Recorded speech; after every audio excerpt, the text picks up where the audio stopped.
right, everyone. Good evening. 7 o'clock. Why don't we call the meeting to order and do a pledge, if you would. So I pledge allegiance to the flag of the United States of America and to the republic for which it stands, one nation, under God, indivisible, with liberty and justice for all. Thank you. I'm going to do a roll from left to right. I see Molly, Amber, Paloma, Pam, Dan, Lee's here. I don't see Jeff at the moment. I assume he'll be here shortly. I see the city administrator, so, and do we have anyone representing the city online? You do. Good evening, Mayor, members of council. Nicholas Ward Willis with Keenan Bean as the city attorney. Great. Okay, hey Nick. So we've just done the pledge and a roll call, as is our routine. Our first opportunity is for public comment. So this segment, and it's a full house, is limited to 30 minutes, and then there's a second one at the tail end of the meeting. Your comments are limited to 3 minutes. Given the size of the audience and the number of people who have signed up, what I would suggest is to try to keep your comments limited if you can.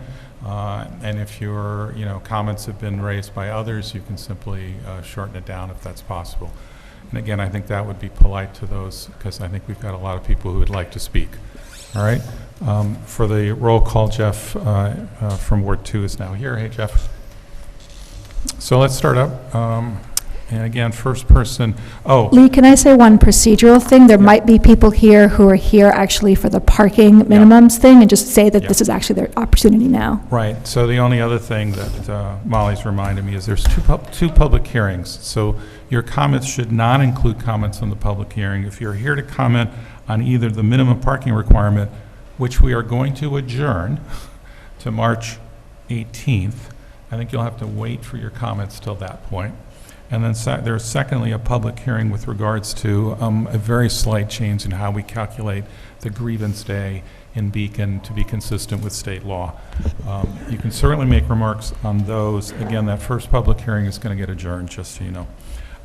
Okay. So let's just another point of information. If this public hearing is going to be adjourned, then people have the right to talk about parking minimums during the regular public comment, wouldn't they? Since we're not going to have a public hearing? I got no issue. Yes, that would be our recommendation. Is that okay, Nick?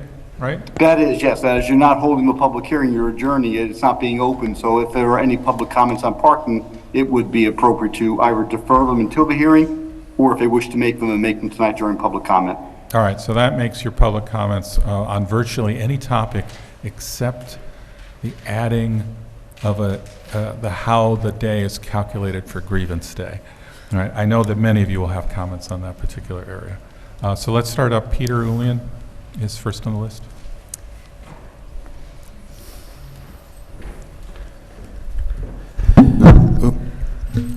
I've lived with my family in Beacon in Ward 3 since 2002. I've served my beloved community as a library trustee and as Beacon Poet Laureate. Tonight, I'm speaking only for myself, although there may be others who share similar views.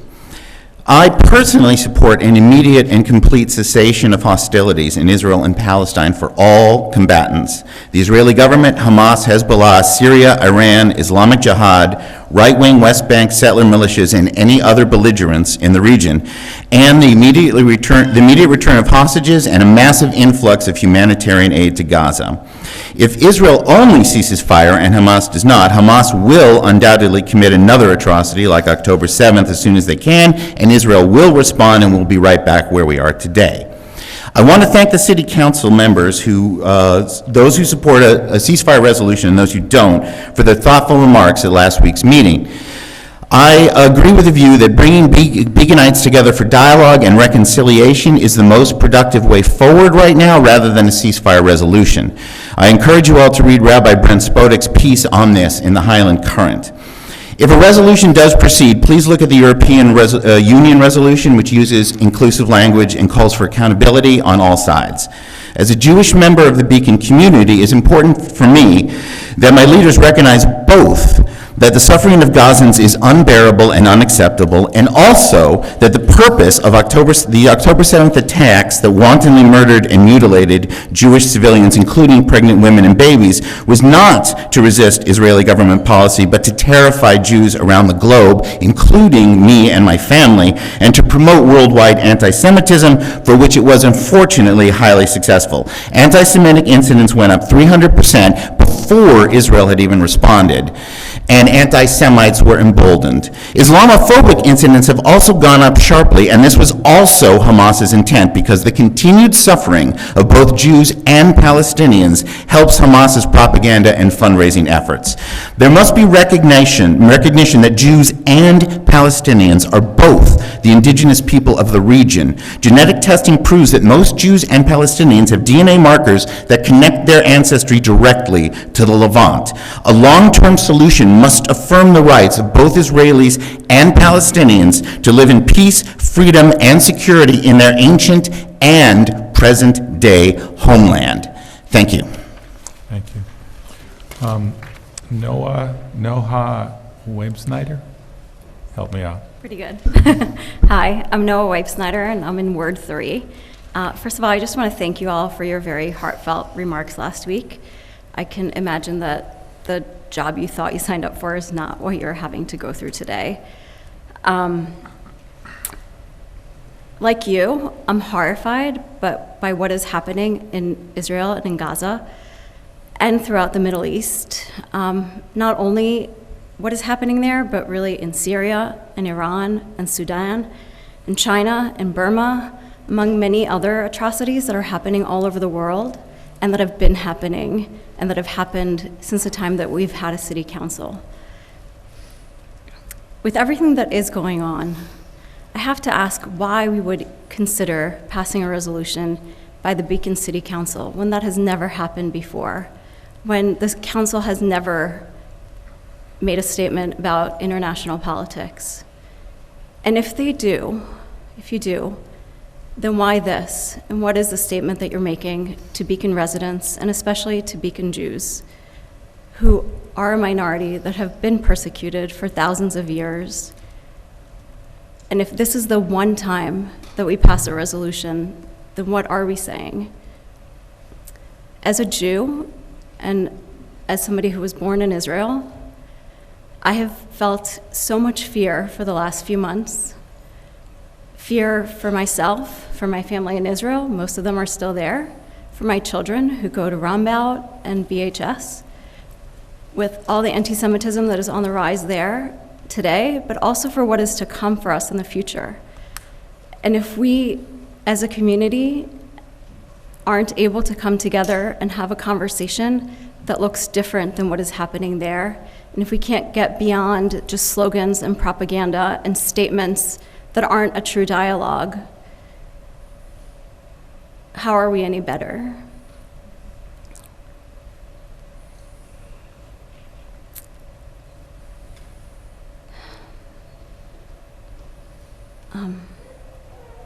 One final thing I'll say is that my cousin, who has been forced to be in the military in Israel for the last few months, in Gaza and in Lebanon, he was here a few years back, and we were at a restaurant, and there was a Muslim family next to us, and he looked at me alarmed.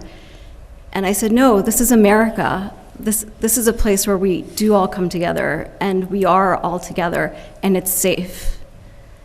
And I want to believe that that is the case today, and that will be the case for my children as they grow up. Thank you. Thank you. Sarah Fromm.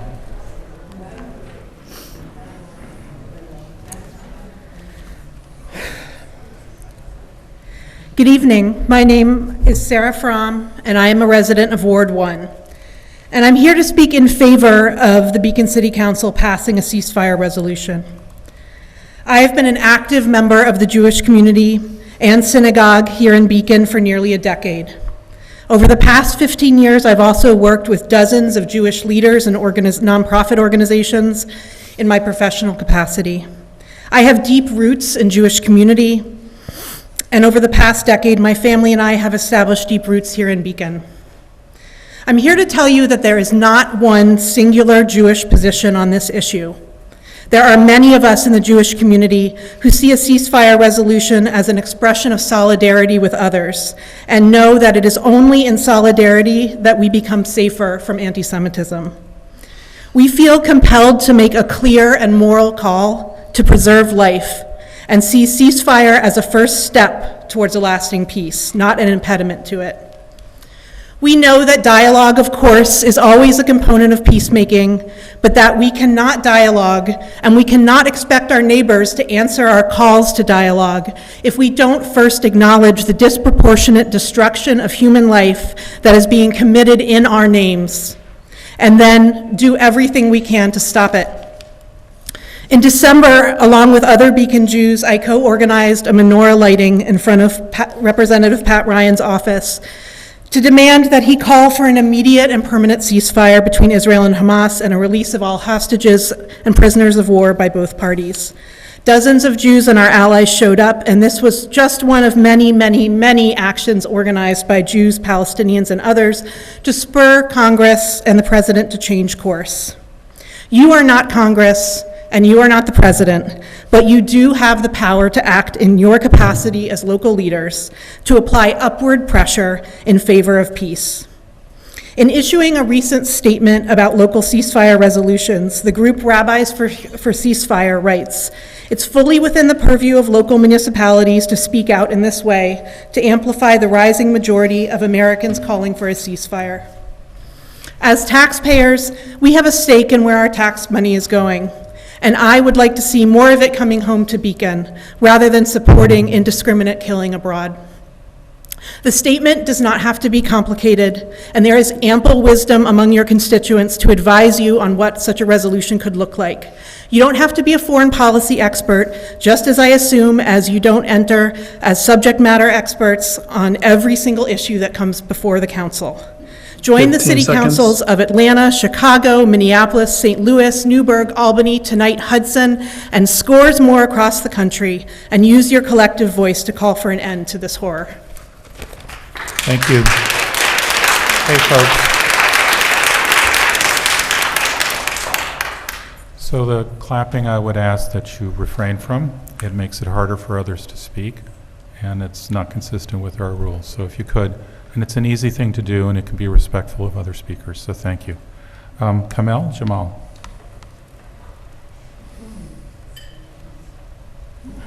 I got you guys some Spirit of Beacon shirts. I'll leave them over here. Figuring you might need them one day. My name is Kamel Jamal. I represent Ward 1, Ward 2, Ward 3, and Ward 4.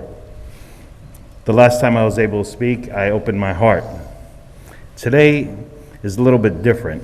I was going to offer a moment of silence since you are also silent and complicit. I was going to show you a different way of being silent with compassion, but it led to anger and frustration, and I'm tired of being angry and frustrated. I'm not going to give you the poem that I wrote to see fake tears and then say no resolution, no ceasefire. I'm not going to give you that opportunity. I'm going to take my 3 minutes to let you know that I agree with some of the people, what they said about not being safe. When we marched peacefully on Main Street, the City of Beacon Police Department called the synagogue saying there's an angry mob marching. What angry mob was marching, and who is causing this tension?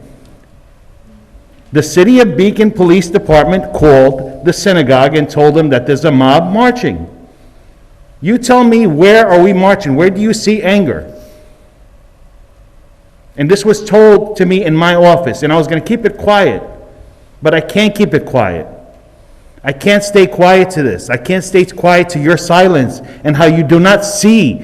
And people saying, what is the ceasefire going to do? It's going to stop children from dying, for Christ's sakes.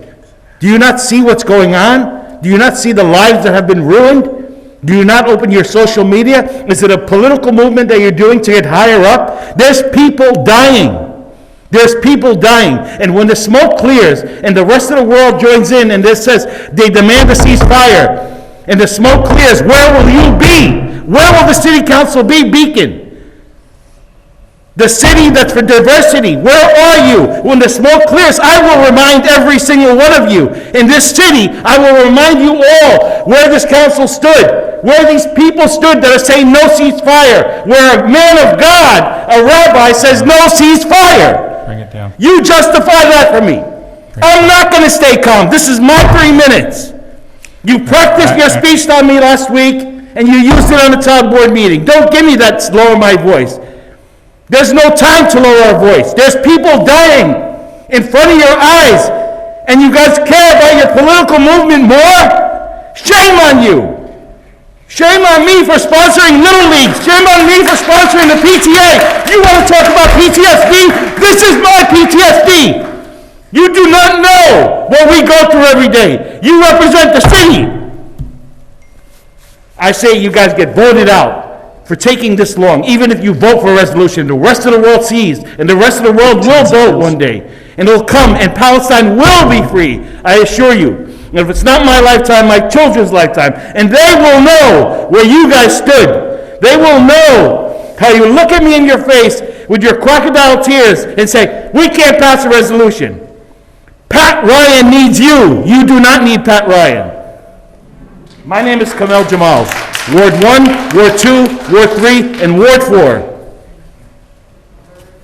All right.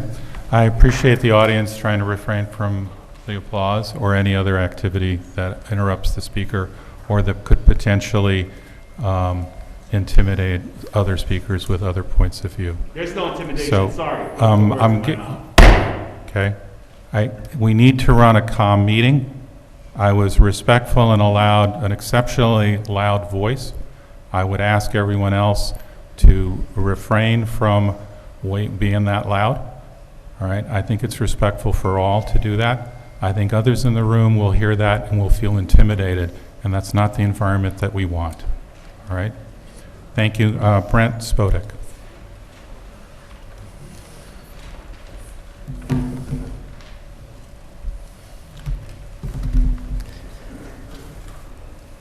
My name is Brent Spodek, and I'm the rabbi at Beacon Hebrew Alliance. I want to thank the council for tabling the proposed resolution on Gaza, and I want to be very clear as to why. The Israeli occupation of the Palestinian people is a horror which I have been fighting against both there and here since 1995. I resist any resolution from our city council on this topic because having speakers stand here to shape how you, the council, understand this conflict is an adversarial format which inhibits the open-hearted dialogue I feel we desperately need. I am grateful that we are not debating whether this horrific bombing campaign is best described as the genocide or the start of a genocide or a justified response to a terrorist attack or an unjustified response to a terrorist attack or some other legal abstraction. I've been in arguments like that for my entire adult life, and I've never seen them do anything except generate a lot of pain. And we don't need any more pain. I'm already in pain because of the traumas that my people, the Jewish people, are inflicting on the Palestinian people right now. And I'm in pain about how the Jewish people have been shaped by the traumas that have been inflicted on us. I'm already in great pain, and my sense is so are many people in this room and many people in this town. Any process focused on a simple up and down vote only adds to the pain. The easiest thing for any of us to do when frightened is to demonize our opponents and insist that no conversation is possible, and that is what I oppose. Not so long ago, and in the near future that is very easy to imagine, I was terrified about this country descending into a civil war. That remains a very real possibility. And as much as I believe in anything, I believe our only path forward is through compassionate, face-to-face dialogue, particularly at moments like this when tensions are high. I've been in the room in Israel and in Palestine with Israelis and Palestinians doing the excruciatingly hard work of recognizing the pain and the humanity of the, quote, other side. It takes great courage to be a peace builder when voices all around insist that in order to honor those who have been killed, we must deny the pain of our so-called enemy and fight to win. 15 seconds. I don't want to fight, not with guns and bombs, and not with proclamations and lawsuits either. I'm not a lawyer or a policymaker. This is not the U.S. Senate or The Hague. I'm a resident of this small town, and I stand here open and vulnerable, reaching out to my friends and my neighbors in the hope that we, each on our islands of sorrow, can recognize our shared humanity and connect across the chasms that separate us, connect and courageously share our fears and hopes, and if we might be so brave, see each other, honor each other, and build a better world together. Thank you. Thank you. Was it Leila Barchetto?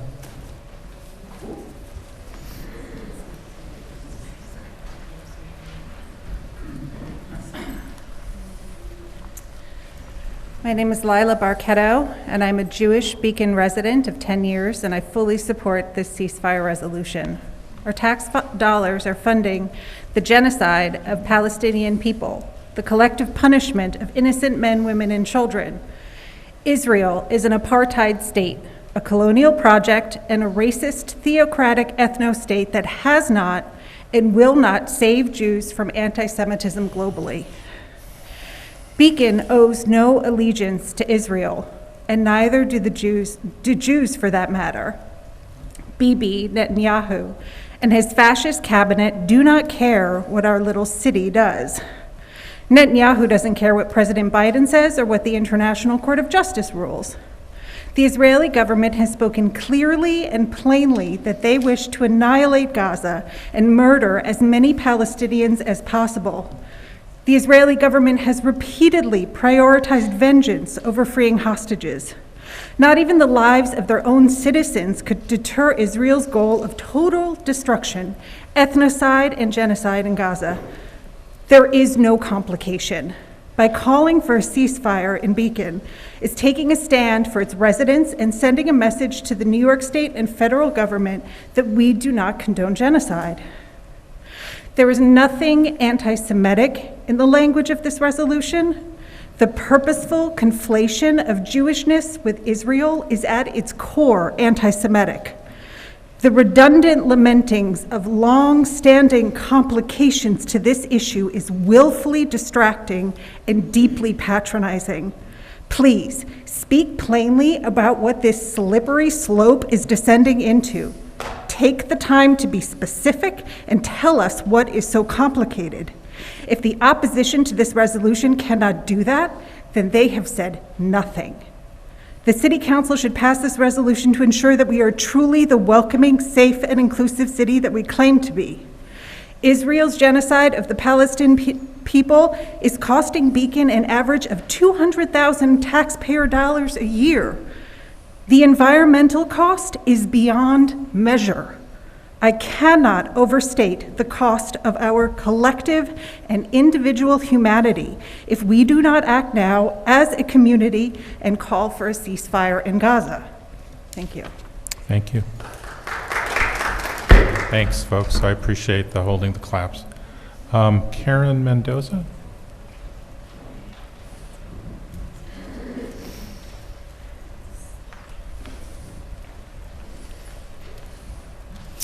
Hello, my name is Karen Mendoza. While I may not be a Beacon resident, I work in Beacon. Beacon is a place where I eat, play, and work. I reside in Newburgh, your sister city that is part of the 70-plus cities in the United States that have passed a ceasefire. There's so much I want to say about the horrendous acts that Israel has committed against the people of Palestine. Not a day goes by where I'm not thinking about Palestine. When I see children being jolly in the streets of Beacon, I can't help but think about the thousands of children who are currently suffering in Palestine. The children who are now orphans, missing limbs, traumatized for life. When I see my dear friend's pregnant belly, I can't help but to think about the bodies of decomposed babies left in a hospital in northern Gaza. When I wash my face or even get a cup of water, I can't help but to think about the Palestinians who are thirsty and drinking polluted water and do not have the luxury of running water. When I go buy groceries, I can't help but to think about a child getting shot by a sniper just because he was trying to get food for his family, his lifeless body next to a box of flour on the floor. When I pass Beacon's Cat Cafe, I can't help but to think about Bisan, a young journalist who lost her cat that she dearly loved. I think about all the other poor animals that have no idea what is going on and are missing their probably now dead owners. When I see someone in a wheelchair, I can't help but think about the disabled Palestinians who need assistance to get around.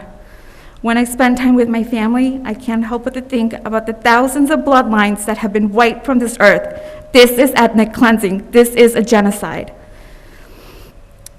In 1963, Dr. Martin Luther King said, "Injustice anywhere is a threat to justice everywhere. We are caught in an inescapable network of mutuality, tied in a single garment of destiny. Whatever affects us one directly affects us all indirectly." Thank you. Thank you. So Megan Spiro.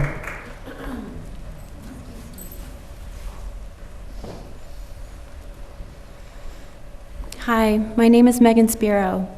I've lived in the Hudson Valley for 21 years, and I've been a commercial photographer for the last 18 years, working to uplift a multitude of businesses and organizations that feature the bounty and beauty of this culturally rich community. I've been a resident of Beacon for 13 years, capturing Main Street businesses like the Roundhouse, Zaytoon, and Kitchen and Coffee, and community organizations like the Beacon Hebrew Alliance and Common Ground Farm. To say that I love this community is an understatement. It is home for my daughter and I. I feel so blessed to be connected to so many key figures here throughout the years, and anyone who knows me knows that all of my actions speak from love, compassion, understanding, and that's why I'm here today. I don't need to explain the statistics of civilian casualties, nor give a history lesson. I don't need to add language that will incite further division. I am here to remind us of our humanity, and bloodshed is not the answer. I don't see a call for ceasefire as a division, but rather unity, because it's us as a community saying, stop the violence. Let's start talking and negotiating. Let's start caring about humanitarian aid. We teach our children that violence isn't the answer to solving problems on the playground. And I feel like it's important as a parent to uphold these values in the larger arena of the world. Darkness cannot drive out darkness, only light can do that.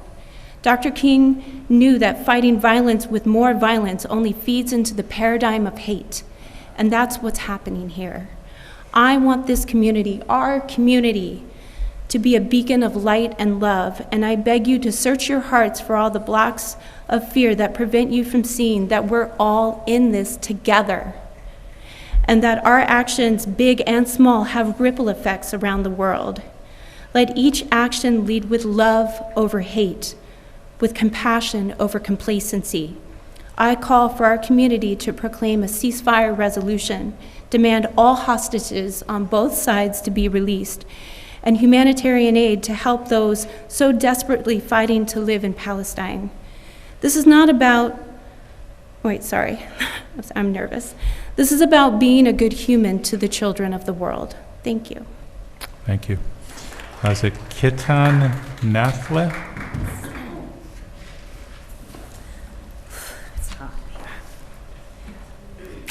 Hello, I'm Kitam Jamal Nekle, Kamal's sister. First, and I'm Palestinian. I'd like to thank everyone for being here. So more than 1,000 children in Gaza have had one or both legs amputated. 17,000 children in Gaza Strip have been separated from their families, orphaned. Women are given birth on rubble-filled floors, having emergency C-sections without anesthetics or pain meds, and some are dying right after giving birth. Fathers are carrying their babies' body parts in garbage bags. Men are stripped to their underwear and being humiliated. Gazans are eating grass because Israelis, settlers, are blocking humanitarian aid trucks. And the IOF is taking selfies, writing save-the-date wedding messages on the walls of what was left of Palestinians' homes. Shall I go on? I'm here watching a genocide happening on my fully charged phone, in my warm house, with my belly full, and I'm traumatized. How about them? Is my testimony not enough? You spoke about parking for 48 minutes. I timed it. 48 minutes, and it took you less than 10 minutes to decide that, to barely acknowledge the Palestinians' right to exist, dismissing a permanent ceasefire resolution. Put the ceasefire resolution back on your agenda. Do you want to be the city that's going to be remembered as the city that wanted to continue bombing children? Because that's what's happening. Thank you. Sam, is it Core?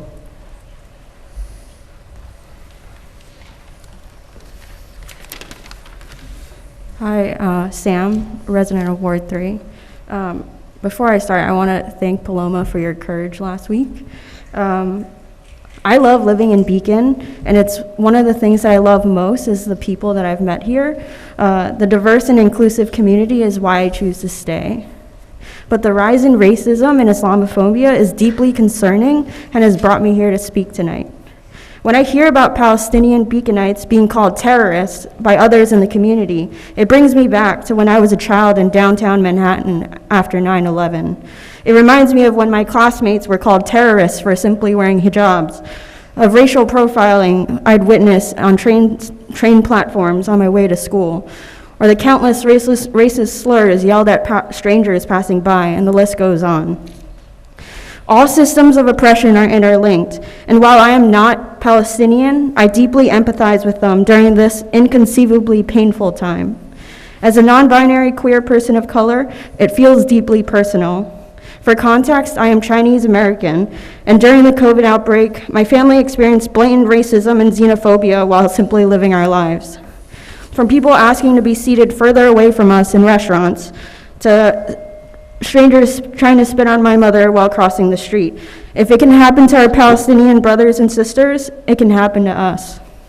Your decision last week to reject the consideration of a ceasefire resolution only adds to the racism that's seeping into our community. Passing a ceasefire resolution would show the community that you value Palestinian lives just as much as you do all other lives. It would make clear that the city has no room for hate, bigotry, or racism. It would demonstrate that you will not turn a blind eye to the devastation in Gaza that we are directly complicit in. You were all elected to be the megaphone for the people, not a silencer. Based on last week's workshop, the commonality is that everyone was on board for a ceasefire. Words matter, and sometimes it's the message that echoes throughout time way longer than the outcomes that follow. Not saying something is saying something. Be brave and join over now 71 cities, because Hudson, in passing a ceasefire resolution. Thank you. Thank you very much. Come on, folks. Tina Bernstein.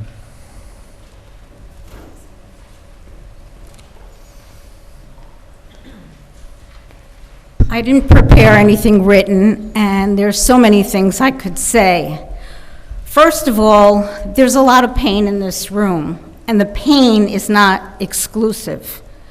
And there's rightful anger, because this is not complicated. And this city council was elected to represent Beacon. And one of the responsibilities you have as elected officials is not to abdicate that responsibility, because it will take too long, because it's too complicated, for any number of reasons. This is not complicated. And there are not two truths. There is one truth. And the truth is that 144 babies are being killed a day. The truth is that as local governments, you can say something that brings people together and says enough. You can recognize the pain of everyone in this room. As a Jew, I don't feel safe with this war going on. We are breeding terrorism. We are breeding hate. We are using the trauma of my ancestors to justify what's going on. And I'm sorry, but I'm sick of this exceptionalism when it comes to Israel. Yes, there's things going on all over the world, but right now it's Israel doing the damage.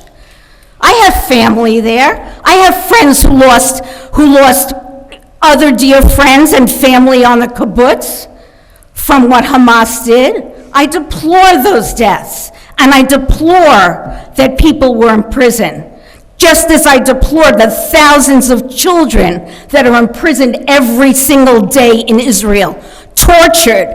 When I saw men lined up, stripped, you know what I thought of? Nazi Germany.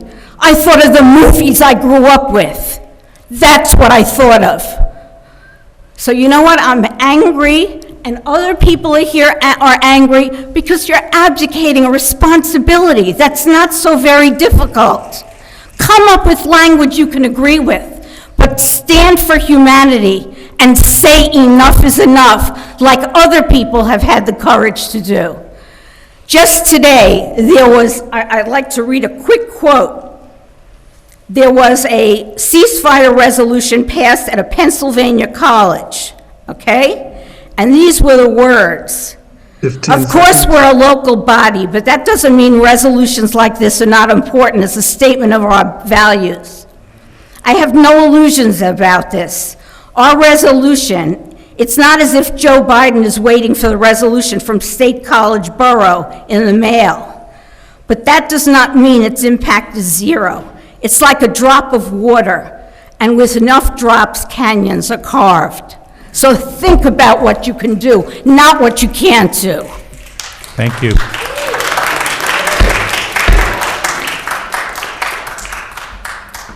We're past the half-hour mark. What would the council like to do?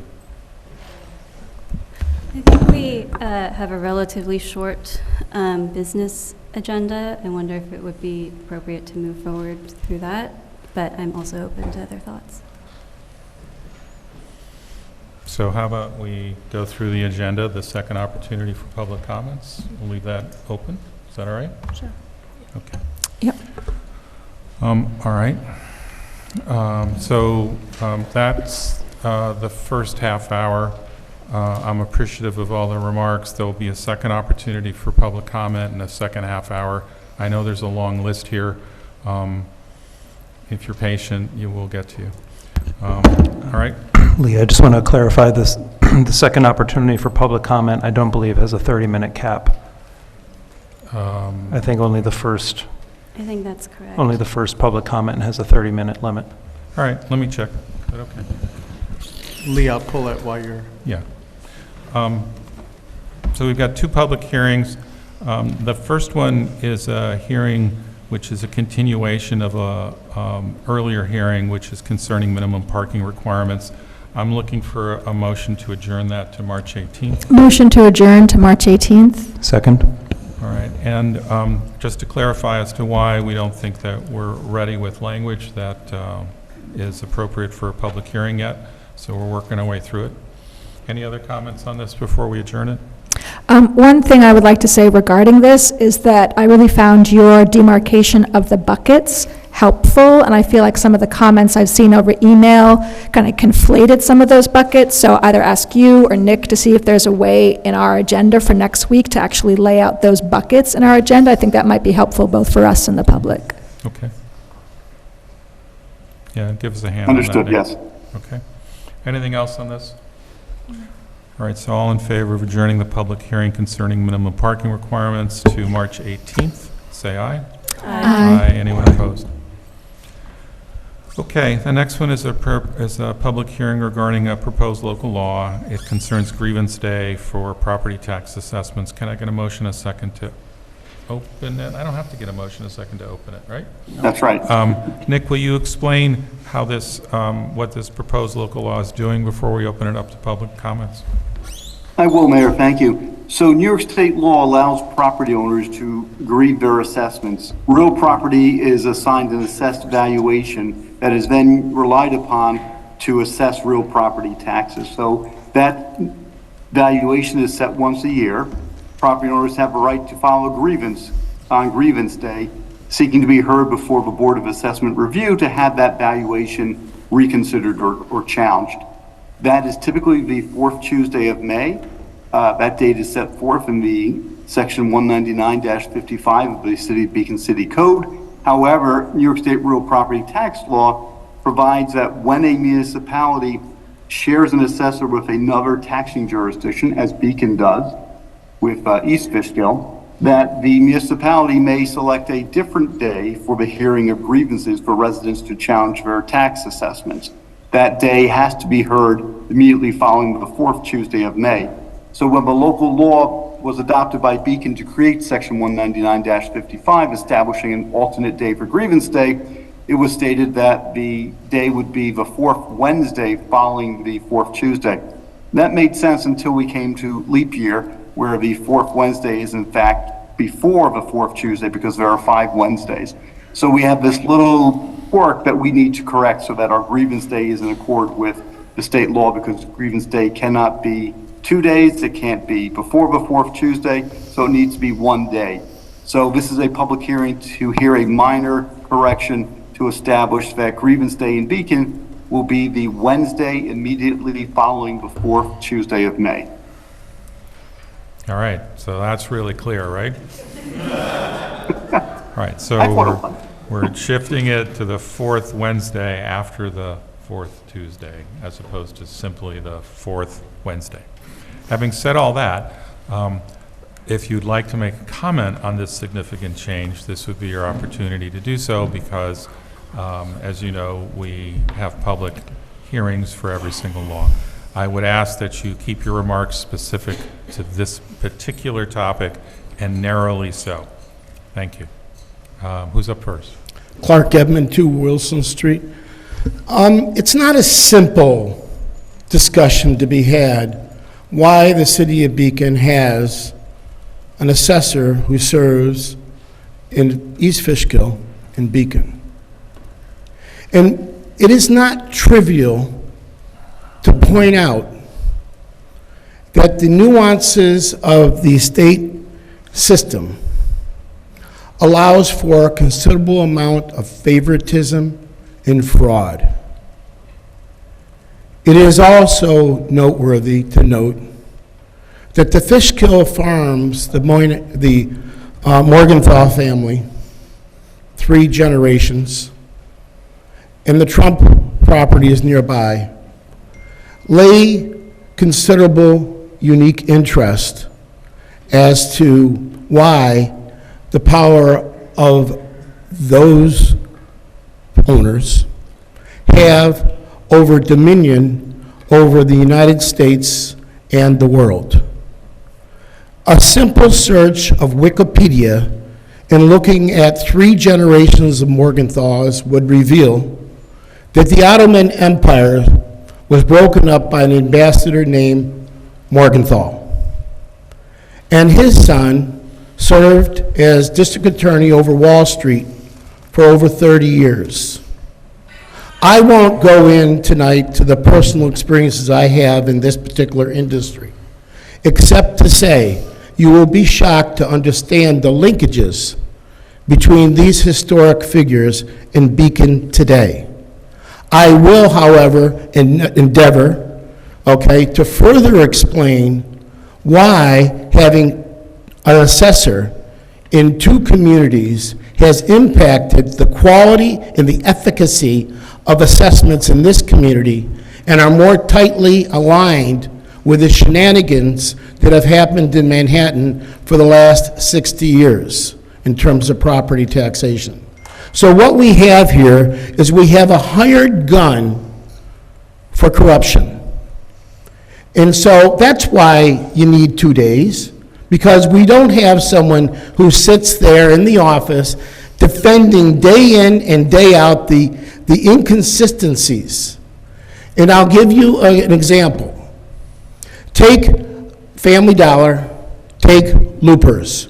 Take the square footage and tax assessments today and historically and compare them to 15 Loopers. seconds. The difference is the owners of Family Dollar live in Miami. Thank you. Anyone else on this particular topic? Teresa Kraft, I approve that you move forward on this one little glitch, but I also want to point out for somebody's arsenal that the tax assessor is also the mayor of the Village of Fishkill, so she is a little busy. Thank you. Thank you. Anyone else on this particular hearing? I'm guessing not. So I'll entertain a motion. Motion to close the public hearing? Second. All right, so that was Molly and Amber. All in favor of closing the public hearing regarding the change of grievance day, say aye. Aye. Anyone opposed? Okay. That takes care of the two public hearings. Let's do reports. I don't know which direction you want to start. Molly, you want to start? Sure. Thank you to everyone who has made comments so far, who is going to make comments after we get through our business and has continued to email and reach out. With that in mind, I will have another round of office hours this coming Sunday from 4 to 6 p.m. at Bank Square Coffee House, just the other side of Pole Hill Park. I represent Ward 1, but you don't necessarily have to be in Ward 1 if you want to show up and speak to me. And if you're not able to make that time, feel free to reach out and we can either find another time to connect. I also wanted to remind our fellow council members to please share their priorities by end of day tomorrow if you can, so we can move that work forward and just so everyone can know what we are working on. And I will pass it to Jeff. Thank you very much. And thank you for doing that work on the priorities. I'm looking forward to commenting on that and sharing it. I think it's a very important aspect of what we do. I'll just share briefly, I have office hours this Saturday at the Beacon Library in the community room from 11 to 1. Okay, thanks. There's been some very interesting press, both in the Highlands Current and the New York Times, probably in the past 3 or 4 days, about housing specifically in our area. In terms of what was on the cover of the Highlands Current, it's certainly commendable, all of the individual efforts to help secure local housing for a community member facing eviction, but I don't really believe that's a viable path forward for those situations. I know that affordable housing is a big topic for a lot of us, and there is no one thing that is going to fix this. But one of the other things I read in the Highland Currents was about pro-housing communities. As part of a campaign to increase the number of affordable homes, it seems that there is incremental state funding available. And so I'm just interested in learning more about that and considering what we might need to do for Beacon to be eligible for that program. We have that in the works. Wonderful. We've submitted a letter of intent. You actually are not eligible for certain state grants if Right. you don't become a pro-housing community. So Natalie Quinn, our city planner, is working on it. Okay, wonderful, thank you. And could we, I think when we have that discussion, it would just be interesting to learn more about that program generally, it's just so we all understand it and what it might bring to Beacon. Thanks. Thanks all. I wanted to start by saying I have received over 100 emails in the last week or so, and so if I have not responded to you yet, I will, I promise. I'm responding as quickly and as fully as I can, and I really do appreciate everybody who's here tonight and speaking, who has been speaking for the last few weeks and has also taken the time to reach out. I'll start with two sort of PSAs. One is that it is Lunar New Year, and this coming Saturday is the Beacon Spring Celebration of Light, which celebrates the coming of spring, Lunar New Year, light, hope, warmth, and renewal. It's a beautiful community event, and I hope to see many of you there as well. It is starts at 5:30 p.m. at Pole Hill Park across the street. There is a parade of lanterns down Main Street, and the event ends at the yard where there is a celebration. This event is free and open to the public. Also wanted to remind everybody that the 2024 City of Beacon Community Investment Grant Program is currently accepting applications. Those applications are due March 11th at 12 noon. These are potential grant awards from $1,000 to $10,000 for initiatives that are supporting our local community. And any questions about that can be submitted to our Director of Recreation, Mark Price, at mprice@beaconny.gov. The other thing I wanted to speak on is that in listening to, reading all of your emails, listening to all of these comments, I do hear the skepticism that language which is reflective of our whole community can be agreed on in regards to a ceasefire, but I have to disagree. We may feel divided now, and I have seen and heard how much pain both our Palestinian and Israeli community members are in right now here in Beacon. But I don't believe that we will move forward as a community if we are operating out of fear and without hope. I have a huge amount of hope that in nearly every email and communication I have received, a call for peace and support for an end to the violence. A ceasefire is something that people want. Even if there is a disagreement about if the city should say so or how we should say so, that commonality and the appreciation and empathy that I have seen all over this community, again, gives me a great amount of hope.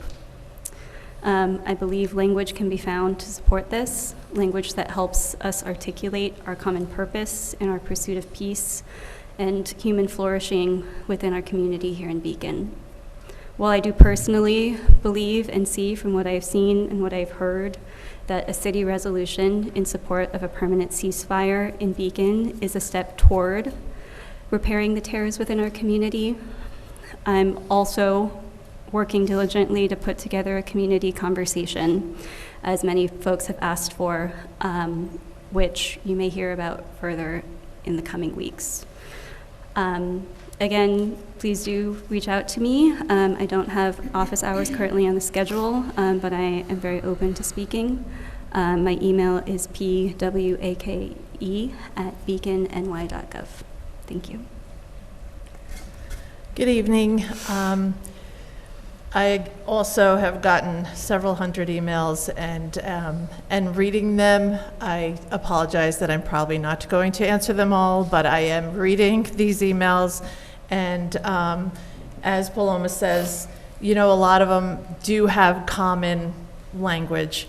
I have been speaking with several members of the community, and I also am hoping that we can have a dialogue, because I do feel that our community, no matter whether, you know, there is a ceasefire resolution or not, I feel that our community is hurting, we're angry, and we have a lot of empathy and compassion.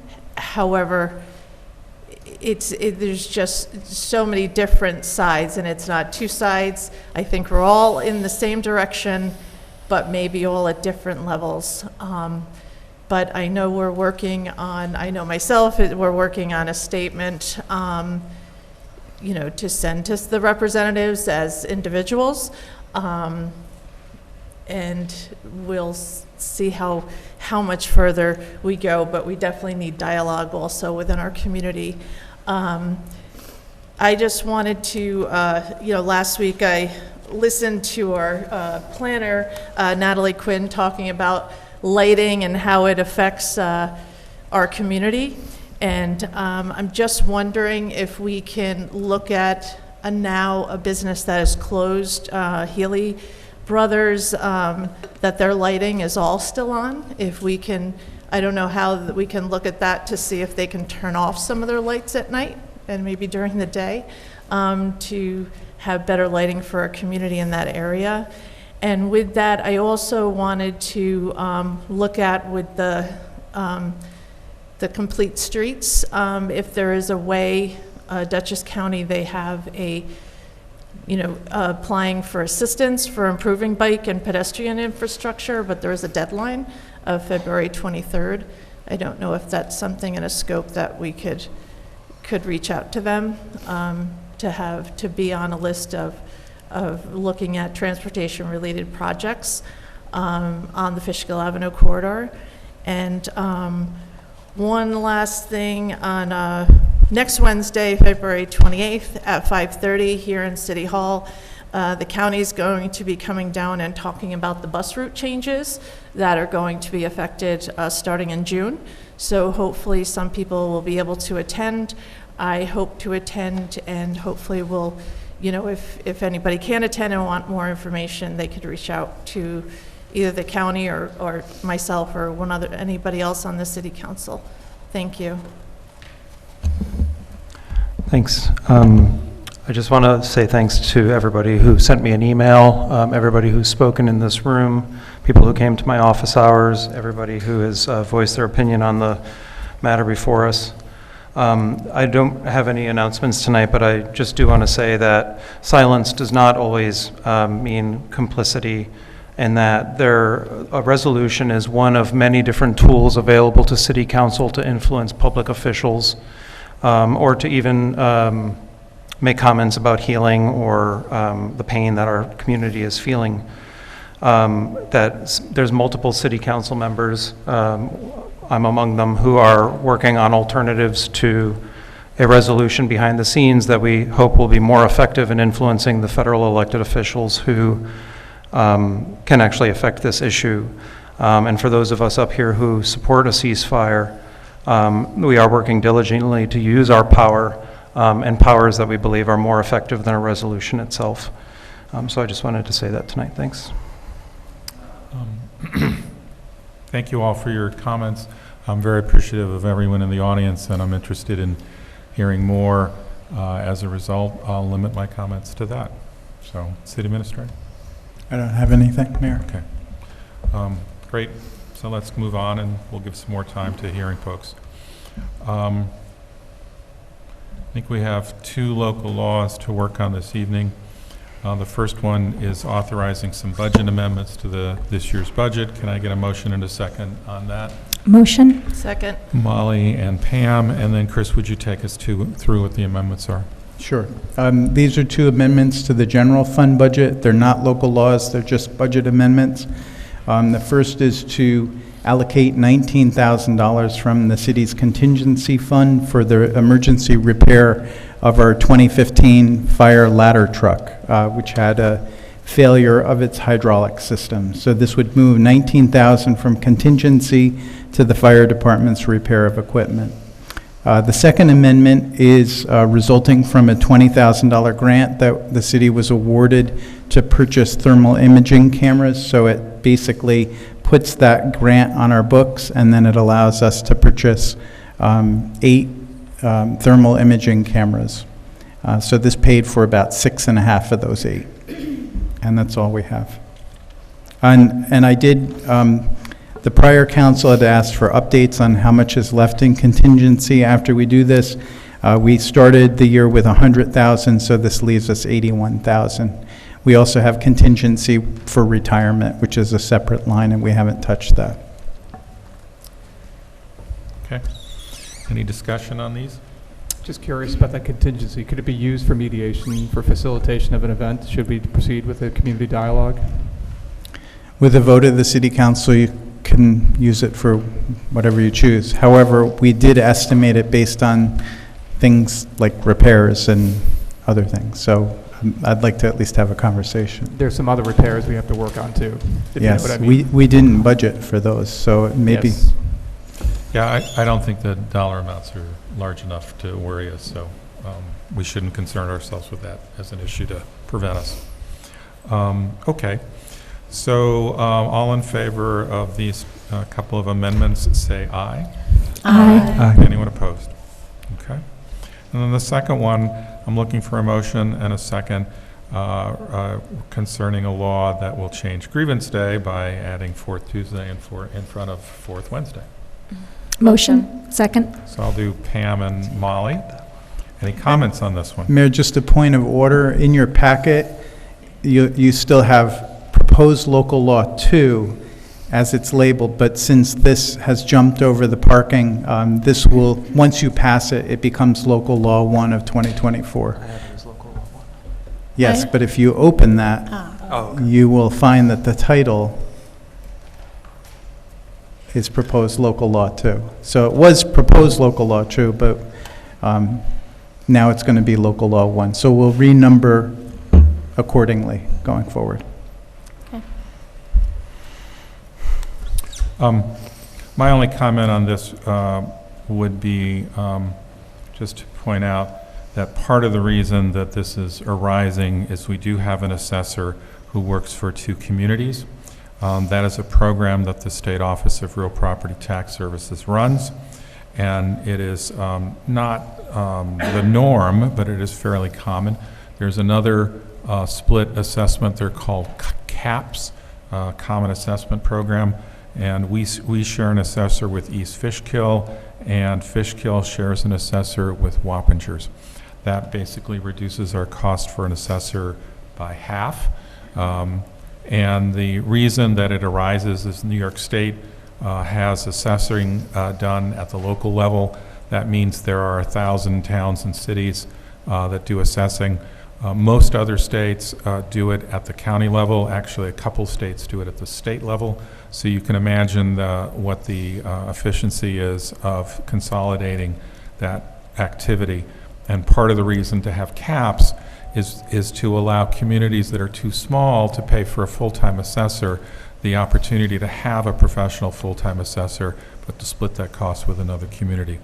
As a result, the state law calls for a grievance day statewide on a particular day, and the exception is for communities that split their assessor because the assessor can't be in 2 places on the same day. I actually think that's a particularly good program. I actually think that the issues concerning assessment are not about having a local assessor, but rather having professional statisticians available at a broader, higher level to do more effective assessing. The days of assessing based on what a realtor appraises a property at are very different than the statistical models that are used today and are not very effectively used by small communities because you can't afford it. The state attempts to do it for you. They have statisticians that provide information that helps set equalization rates. But again, we're not big enough for that. So we split our assessor, we save money as a result. I'd only add that. Anything else on this one? Okay, all in favor of adopting what will become local law number 1 by changing how we calculate our grievance days, say aye. Aye. Aye. Anyone opposed? Okay. Next item is just to approve the minutes of February 5th. Can I get a motion, a second? Motion. Second. Okay.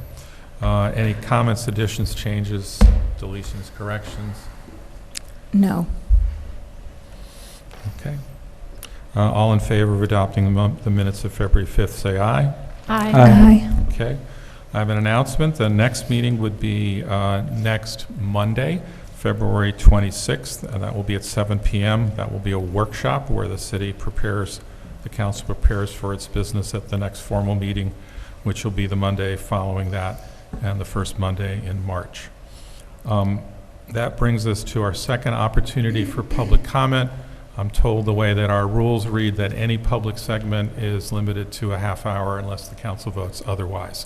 So I'll bring it to you if we exceed that period of time, and we can decide collectively what to do. Can we just make a motion now to waive the 30-minute limit? Well, what I would suggest we do is let's get to the limit and then just do it then, because I don't think it's ripe until then. But I don't think there'll be any issue with that, right? And again, I'll put it to you, all right? I would again request those that are on the list. We'll go through the list first. You do have 3 minutes, but I would encourage you to keep it shorter if you at all can, so that we can get to others and that we're not here too long. But again, we're here to hear you. The next one on the list was Laura Bellizzi.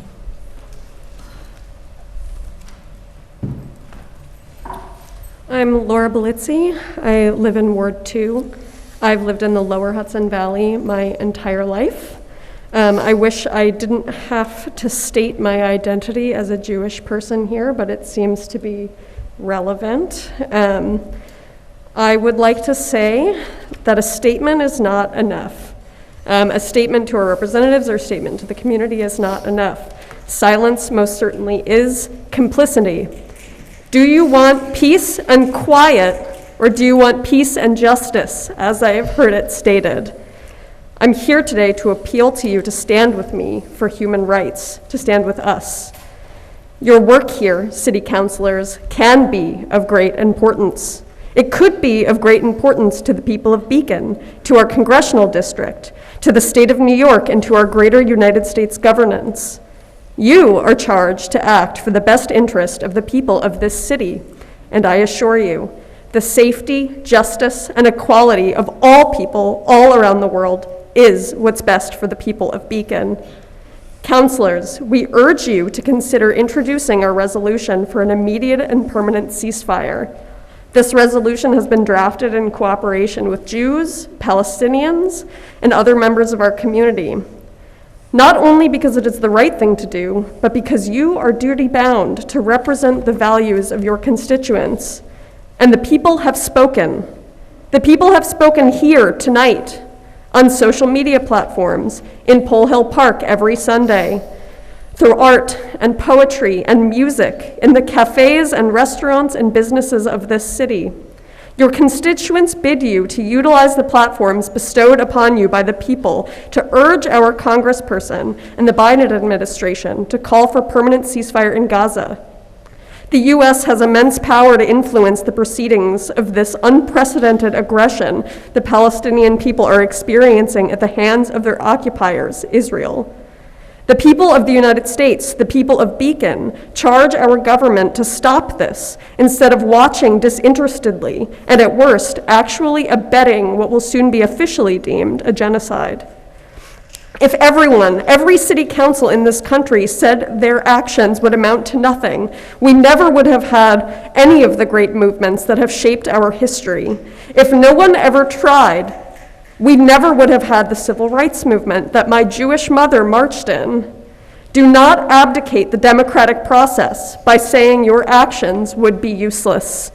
Please consider our ceasefire resolution. Thank you. Thank you.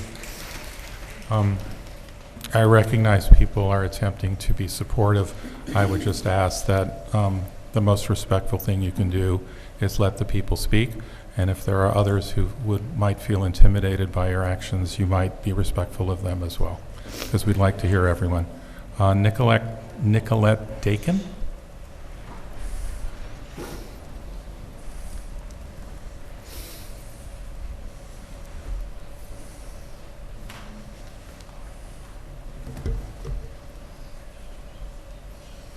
Hi, my name is Nicolette.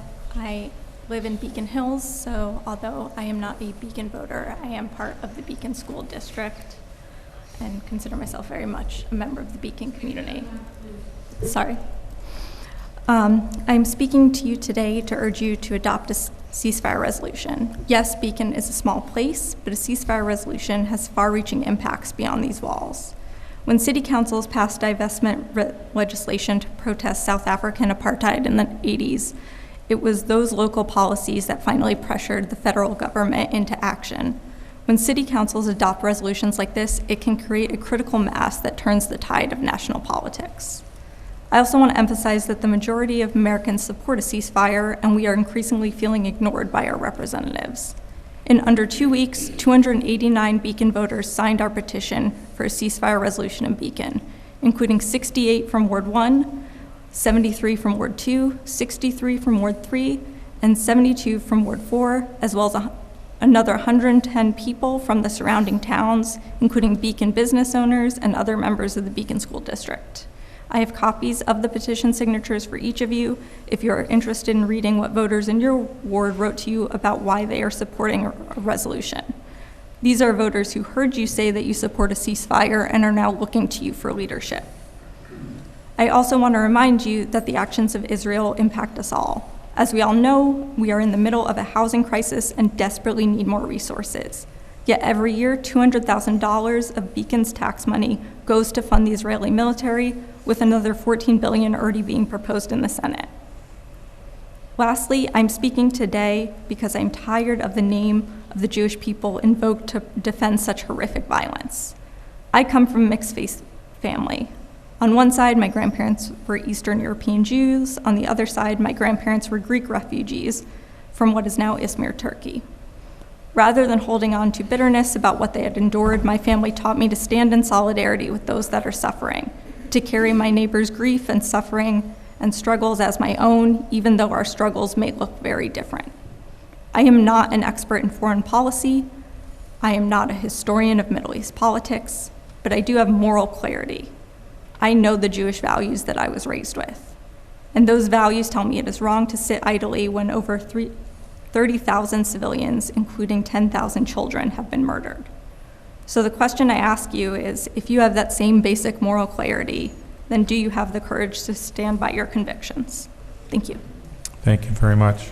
Elizabeth Balakova?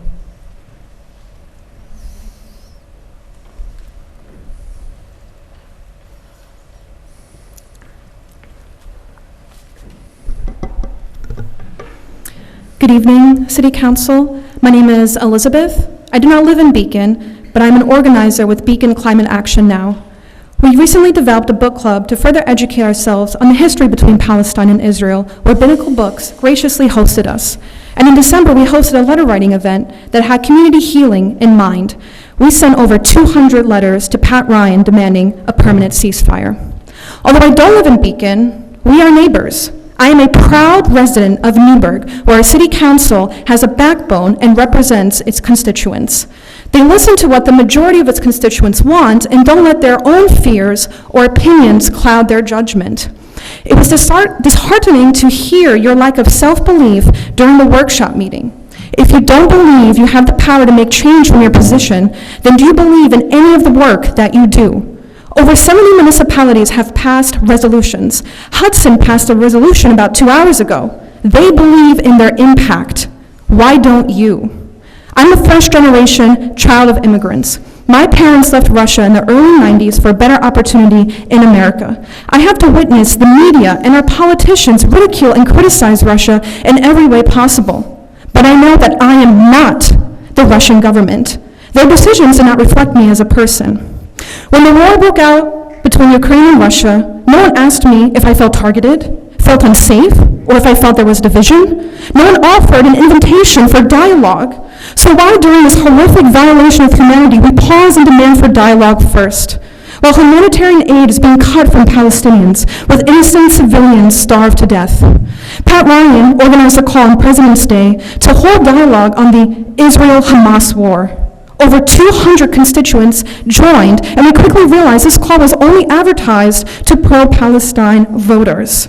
So like Kamal said, who was creating the division? Why wasn't the other side invited? When Trump was president, we had no issues criticizing our own government. Many of us wanted to get the hell out of here. Governments do not always represent the people, and I think we can all agree on this. So we can criticize the government of Israel and still have relationships with our Jewish neighbors.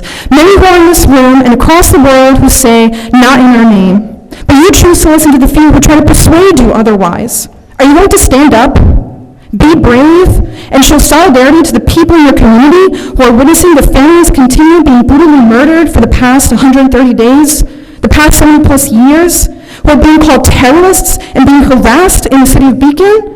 Or will you hide your tail between your legs? Add the resolution back onto the workshop agenda. Thank you for letting me speak in your city, and I can't wait to leave and go back to Newburgh, where my city council decided to be on the right side of history. Thank you. Thanks, folks. Would really appreciate it.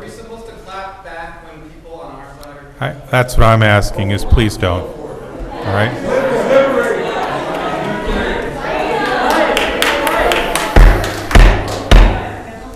Come on, if we're going to have people speak, we need to be listening to them. And if we want others to speak who may not agree with us, we have to give them that respect. And that includes, not clapping when the opinion is what you want and doing something else when the opinion isn't what you want. All right, so come on, let's all have the respect that we deserved here. All right? Joan Puri?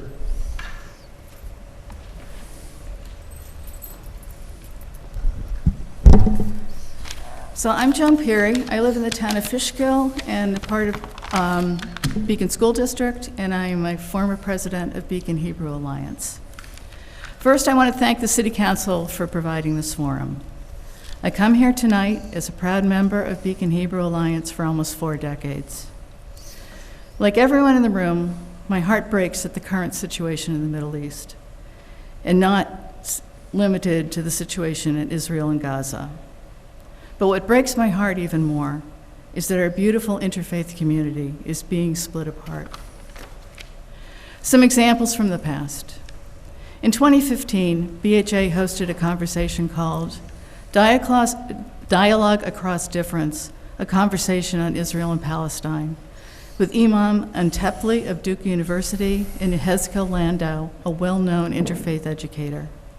The event was well attended by both the Jewish and Muslim communities. In 2016, the mosque hosted a conversation between Imam Abdullah and Rabbi Brent called Family Reunion of the Children of Abraham. Again, this was well attended by both of our communities. This international conflict is tearing apart the fabric of our community. If there must be a resolution, let it be a resolution for peace and for all people. Thank you. Emily,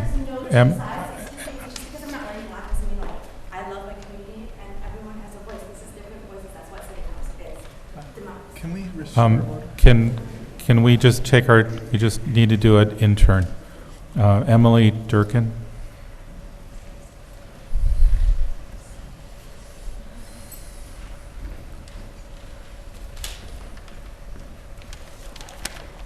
Hi, I'm Emily Durkin from Ward 4. I've lived in Beacon now for nearly 3 years, and I work in international humanitarian aid, mainly in countries experiencing war and crisis. I manage and implement large-scale programs funded by various governments, including the United States, to ensure that children in humanitarian crisis have safe futures. I have lived and worked in countries plagued by violence and continue to conduct this work from Beacon with frequent travels. I'm usually very proud to return to my home of Beacon after such intense trips. However, recently, I haven't been proud. I'm currently working with the organization Save the Children, supporting humanitarian aid in Gaza. After 10 years in my field, I've never seen destruction at the scale of Gaza. And the worst part is that my tax dollars from where I live are being spent to demolish the communities that I am simultaneously tasked to try and save and rebuild. Beacon is set to contribute nearly $14 billion, contribute to the nearly $14 billion in military aid the U.S. plans to give to Israel. And let's be clear, the $14 billion is not to conduct a targeted anti-terrorism campaign. This money is knowingly spent on unguided weapons of mass destruction and to fund the State of Israel's well-documented genocidal practices against Palestinians.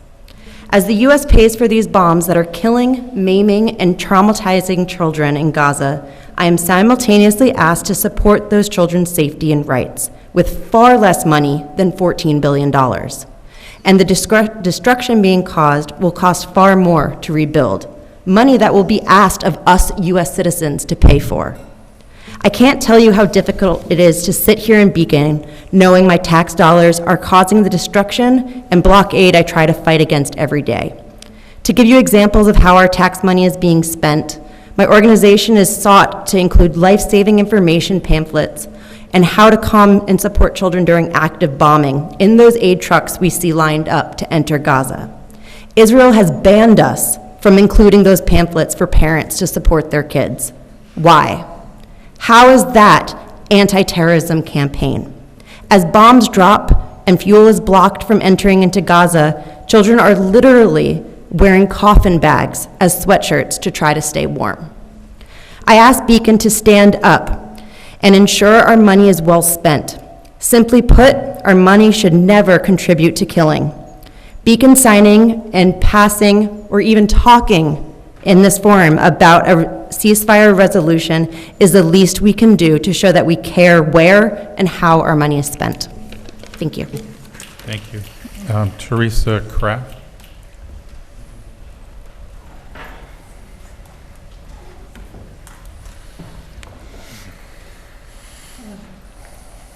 Thank you all for being here. I I heard it through the grapevine and on the streets these past few days that you were in discussion to draft and pass some form of a revised resolution together to appease one side of the aisle. You represent the entire city and its residents. I urge you not to draft or pass any revised resolution regardless of its language. I can hold up a sign too.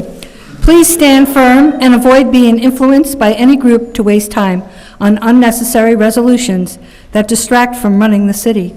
This is for you, Katie. You have already expressed your intention not to pass a resolution, so please remain steadfast and avoid being swayed. And again, I request you focus on the politics of Beacon. Some folks think it's okay to share other resident personal information in pseudo-news outlets. Putting one neighbor's lives at risk by involving them in international politics is not acceptable. We live in a volatile world. Please take whatever action is necessary to prevent this situation from escalating further. I feel my life, professional career, and affiliations have been put into jeopardy and put on the line with a target on my back. I want this on the public record as a form of self-protection. Thank you. And for the rest of you who don't see this, I say no to bullies and say no to a resolution. Please do not. I agree we should all talk. I could talk loud too, and everybody knows I can talk loud. Yeah, I will. I mean, thank you. Thank you. Let me just read the rules. It says the audience shall be respectful of all speakers and shall refrain from comments and gestures, private discussions, cell phone use, or otherwise interfere with the meeting. My only request again is if you don't agree with the comments, the most respectful thing to do would just be let them speak. All right? Please. And it is a form of intimidation. I know you may not intend it that way, but I think there are people who feel that. And I think we should be respectful of it. Okay. Katie, no, please. Right? Come on. I keep asking everyone else not to, so just, come on, work with me. Katie Helmuth.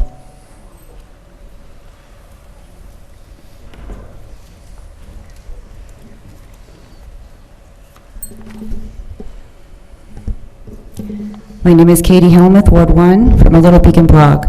Reconsider passing the ceasefire resolution and the stopping of funding to Israel with American taxes. Divest Beacon's reportedly $200,000 going to the destruction of Palestinians, mosques, schools, hospitals to clear land. This council said they couldn't pass the resolution, but accidentally scroll past horrific images that give them nightmares. Good. This council said they aren't interested in dealing with global issues, that being in a Beacon bubble was where they feel safest. This council said that dealing with Palestine would suck the air out of the room. Parking discussions suck the air out of the room because parking requirement is a metric that locks developers out of building, and this council would like to control who and when and where can develop where they want. Can we trust this council to decide who? We are losing trust in our government leaders who are not hearing or seeing us. 2 Beacon City Council members here were not elected into their positions. When Councilperson Ren Longo unexpectedly resigned, the mayor brought on a councilperson from the past. While saying that there was not one single other person qualified to represent Beacon's issues, the mayor failed to mention 2 other candidates who tried to run. Lestar Gorton, who was kept off the ballot by a series of events. She would represent Ward 1 and could have given Tompkins Terrace more representation. The other candidate was Ruben Simmons, longtime employee of the Highway Department and one-time superintendent of that department until his position was dissolved by a city's civil service game of chess. This city administrator chose, with votes by some on this council, to spend over $200,000 in litigation to unsuccessfully get Ruben terminated by the city of Beacon. Fact check it in the 2024 budget under employee discipline, and add $50,000 Ruben was paid to stay home while they unsuccessfully litigated against him. Not to mention former Beacon City Council member Ali T. Muhammad, who was litigated right out of Beacon by this mayor and others in his party. Ruben decided last minute to run for mayor after he learned of Lestar's struggle to get on the ballot. Ruben got 16% of the write-in vote for mayor. Every other write-in candidate only had 1% taken from them. We see you, this council, not see communities of people. We saw you not see the people in this room 2 weeks ago begging for your help to be heard and to be their voice. We heard you tell us to pick another venue, a nice restaurant perhaps. I grew up in the Midwest, in In the Midwest, being nice is a prized quality. It is what we are supposed to do even when we are upset. Being nice and quiet is the answer, because when we respond, we get shut down. We get called not nice, too emotional, loud, and denied our needs. Being nice means not being heard, letting our leaders speak to us like dummies. We are not dummies. We have just been enjoying you because we are being nice to protect you. I'm done being nice. When I started publishing about Palestine, one person wrote in to say, I came to a Little Beacon blog to escape reality. Don't blog about this. That's when I knew I hadn't been doing my job, my duty on this earth. I was failing my community. I didn't build this to be an escape from reality. We're in a world war right now. In Beacon, we celebrate World War I veterans, some of them the same one each year. Each year we celebrate the same person. We have new people to celebrate now, new heroes, new warriors who are getting emotionally crushed, watching their families die each day. If this resolution is meaningless, why the denial? Thank you. Ben Nathan?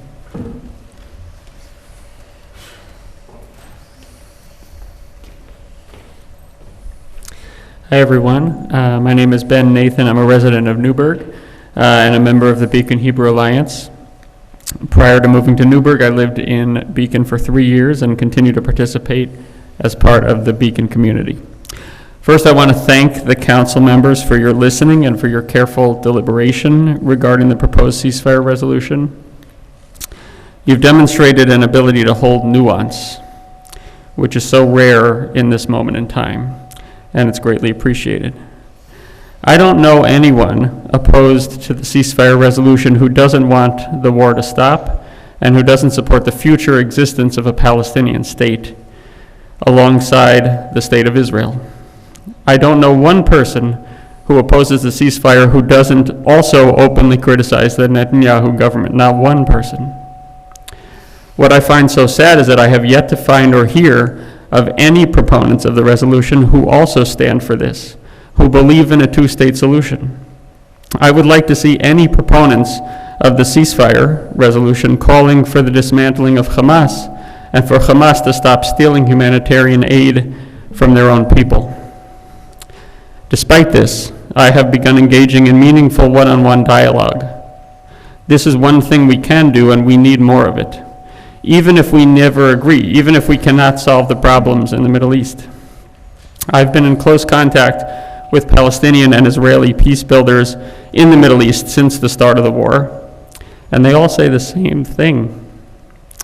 They say, all of us, Jews, Muslims, Christians, Druze, who are living in this tiny strip of land, none of us are going anywhere. We have to figure this out. We must find a way to live together in peace. Peace can't be achieved by the destruction of the state of Israel. Israel is a fact.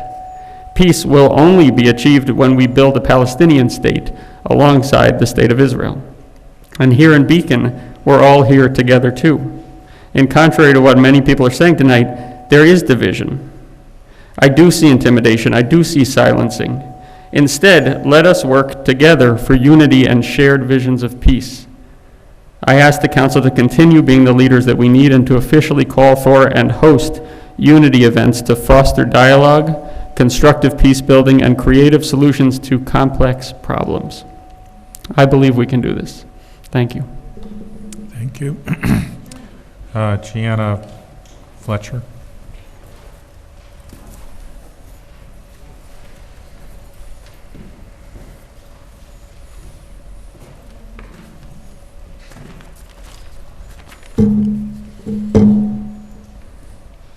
Good evening, all.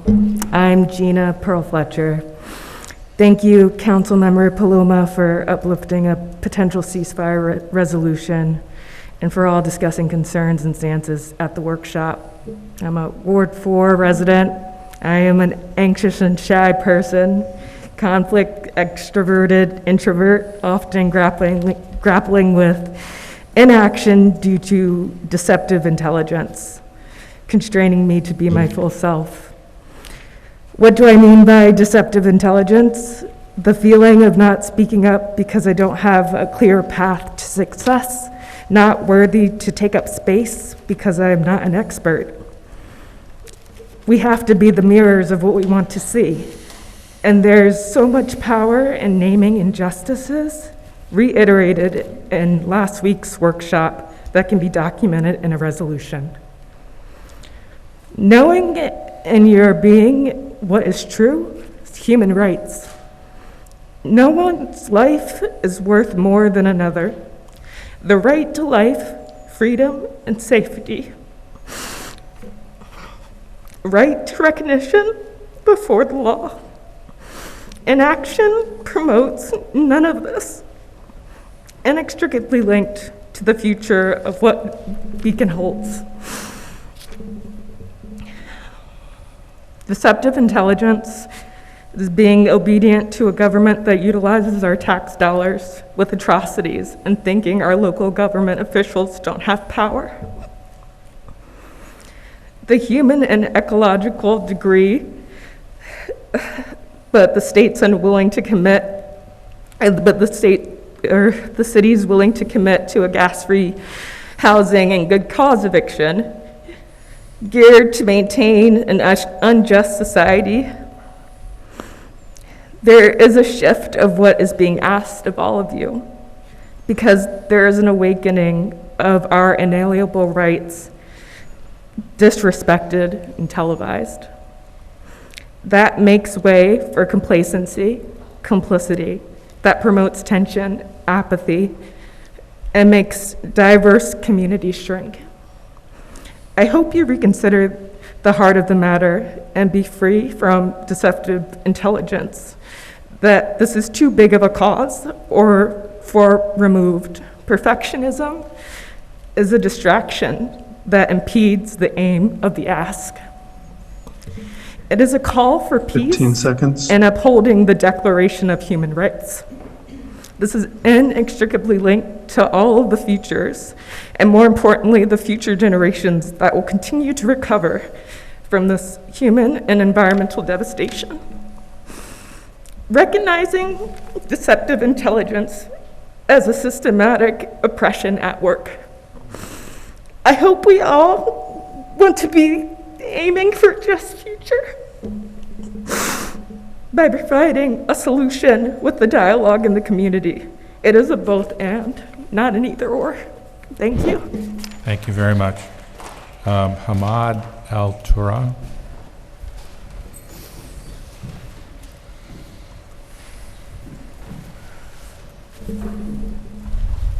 Sorry, just give me a moment to adjust myself here. Okay, thank you. All right. Here's my face if it helps me seem less threatening. My name is Hamid Al-Tura. I'm a constituent of Ward 2, born and raised in Kuwait. Except during the Gulf War in 1990 and the Iraq War in 2003, my family came to Oklahoma to be with my mother's family. Growing up in Kuwait, I was surrounded by so many Palestinians because there are so many Palestinian refugees that are in Kuwait as a result of the aggression that is laid against them for decades. And I am grateful for their friendship and for their community, just as I am grateful for the friendship and the community of the Palestinians that I stand for here in Beacon. But I will say that the one thing that really made me come here is that I look up to my sister. She's in Kuwait. She's like a role model for me. She always knows how to just cut through it. And for the first time in my life, I called her and she had no words. She didn't know what to tell me. She said, I don't know what to do. She said, but you're there. You're in America and you guys are doing this. America is doing this, so do something. Just do something. And so that's why I'm here today, because I need to speak for her. I need to speak for my family in Kuwait that is suffering and that feels helpless. So I just want to talk a moment about why the response in the last few weeks was so deeply hurtful to myself and so many others. And that's because, as you could tell, the pain that we are feeling is much deeper than the pain that started on October 7th. For years, we've watched helplessly as Palestinians are killed and imprisoned by Israeli occupation forces funded by our tax dollar with impunity. And since then, we've seen no action against the violence. Nothing has stopped. A child born in Gaza in 2007 will have lived through 5 major aggressions, including this one. Who deserves to live that kind of lifetime? And it still hasn't stopped. To this date, it has not stopped. So that's why I'm here. That's why we're here, because what we have been doing is not working. So we need to move down the line. We're sick of waking up to a new nightmare every single day, only to be met with silence by our elected officials.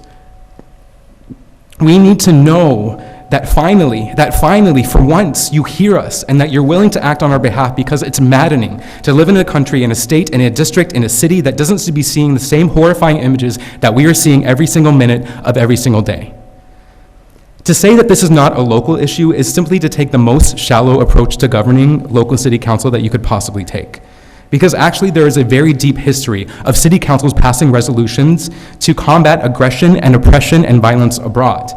Los Angeles passed, these are just a few examples, Los Angeles passed a resolution to prevent the Iraq War. A resolution in Champaign-Urbana called for an end to U.S. engagement in the Vietnam War. And multiple city councils helped, throughout the 1980s, passed resolutions to help defeat apartheid in the 1980s. There is a very real historic precedent for what we are doing here today, and for you to deny that is to erase history in this country.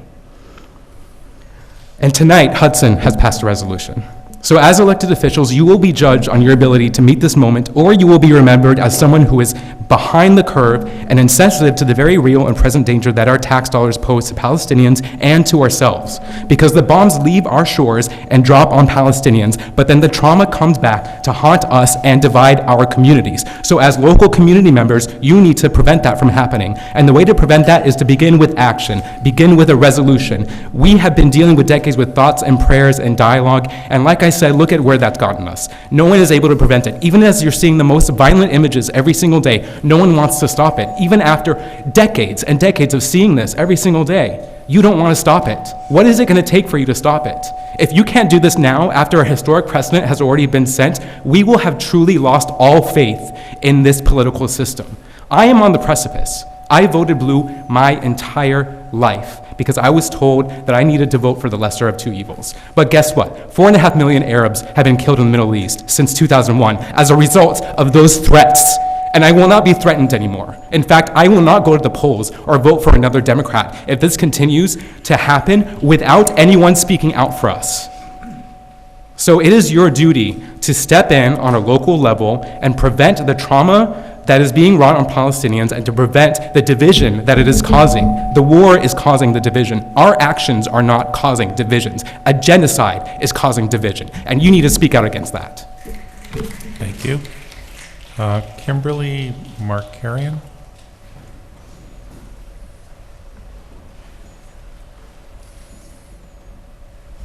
Kiara DeLello.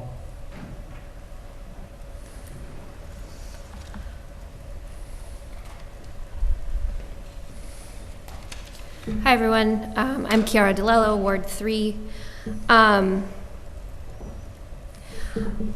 You can decide that silence is not complicity, but that's not what I think, and that's not what a lot of other people think. And the other thing is I want to make sure that you know, in not saying anything, in not passing a resolution, I want to make sure you know what you're consenting to. And I can't cover that in 3 minutes, but I want to know whether you know, and I know people won't respond, but do you know the name Hind Rajab? Do you know the name of a 6-year-old girl who was in a car trying to evacuate with her family members, and all of her family members around her were killed? By some chance, she survived and got on the phone with the Red Crescent, trying to get ambulance workers to come get her out of that car. And we have a recording of the phone call. They heard her, and they needed to get permission from the Israeli military to go and rescue a 6-year-old girl. They got that permission, and when they were within meters of the car that she was in, surrounded by the corpses of her relatives, Israeli snipers took out those ambulance workers on purpose, after having given permission for that rescue to occur. So you are saying yes to that. Among many other things. You are saying yes to people in North Gaza eating bread, and I should add some quotes around that, bread that is made of ground up animal feed to make it fine enough to actually form a dough, and grass. It's made of hay and animal feed, and they are eating it as bread. That was a photo that I saw posted 2 days ago. Now, my grandparents on my mother's side, they met in a displaced persons camp in southern Germany near Munich. They had walked out of Western Ukraine to escape both Soviet and Nazi armies. And one of the stories that my mother heard growing up from her parents was, well, you've never had it this hard because you've never eaten bread that was made half out of flour and half out of sawdust. So when I grow up and I hear things happening in other parts of the world that remind me of what my family has been through, I don't want to use it as cover for inaction. I want to do something about it, and I want everyone who represents me in any way, shape, or form to also do something about it. So find the words and find the common language and put a ceasefire resolution back on the agenda, please. I don't stand with Palestine because I'm Ukrainian or because of any other part of my identity. I stand with Palestine because I'm human. And our collective humanity demands that we say something and do as much as we can to stop this. Thank you. Thank you. Jacob Rekas.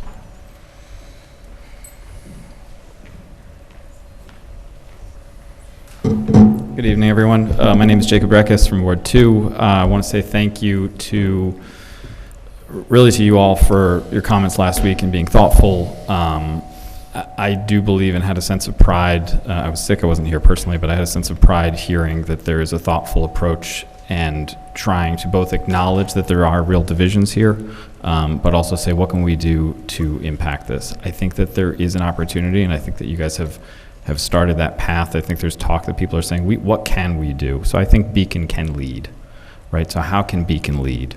I believe that we have an opportunity that folks across the ocean don't. We have an opportunity to speak to each other in a way that I do believe we feel safe. I mean, you heard my comments that I don't want people intimidating, but the truth is we're safe here, thank goodness. Grassroots activism can be relationships happening between members of both sides of the conflict starting and sharing that message with our family and friends across the ocean and saying, guys, this is possible. That's where it happens.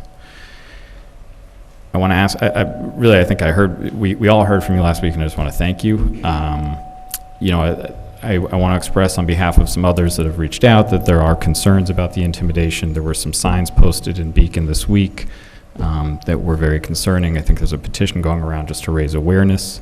I think we've heard a lot about humanity, and I think that we want to really be the leader in humanity.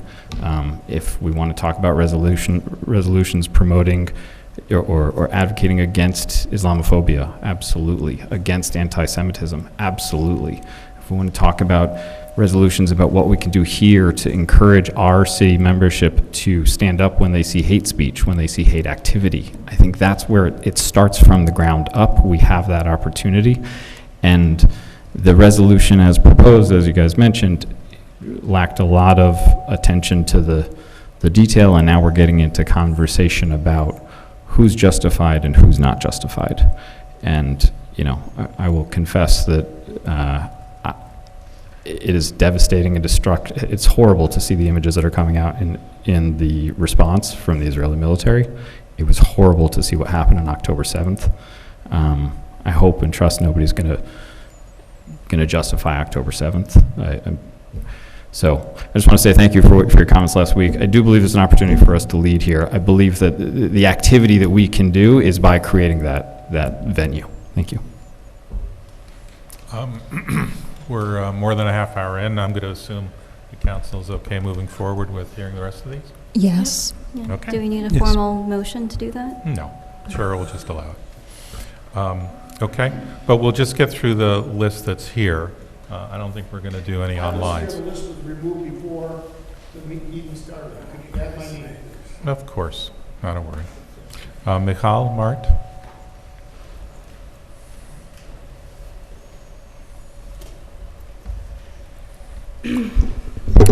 Hi, my name is Michal Mart. I'm a resident of Ward 3 here in Beacon, and I'm here to speak about the proposed ceasefire resolution in Beacon.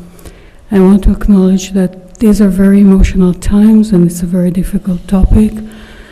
I personally often speak from this podium about different agenda items, but this is much more difficult, and I know that a lot of people are hurting and angry. I'm trying to be sensitive to that. I would like to say a few words. I was born and raised in Israel, and I have family and friends there. I'm completely heartbroken about the brutal Hamas massacre of October 7th, and I'm horrified by the loss of so many innocent lives in Gaza. Many of my friends and family members in Israel have been protesting in the streets. They are calling for Bibi Netanyahu's resignation and the collapse of his extreme coalition, the release of hostages, and a bilateral ceasefire. If I was in Israel right now, I would be marching with them and calling for the same thing. I live in Beacon, a place I deeply care about, where I expect our council members to work on our behalf to govern our city. Last week, after your discussion about the proposed resolution, I stayed in the room. You talked about your priorities for 2024, things like zoning, planning, housing, climate-related mitigation, and other priorities, all desperately needed for our little city to thrive. Weighing in on international affairs has not been part of the City Council's mandate, and I'm concerned that this will create both destruction and divisions in our city. We have a responsibility to take care of our community and create an inclusive environment in Beacon. I don't think that the federal government is waiting for the City Council of Beacon's vote on a ceasefire. The U.S. government has been actively working alongside Qatar, Egypt, and others to push for a ceasefire. I personally hope that there will be an immediate bilateral ceasefire. I wish that all the hostages will come home to their families.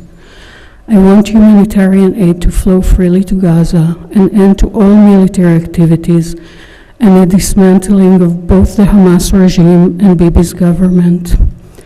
I want both Palestinians and Israelis to have self-determination, safety, and a new way forward. At the same time, I'm not looking to the City Council of Beacon to make all this happen.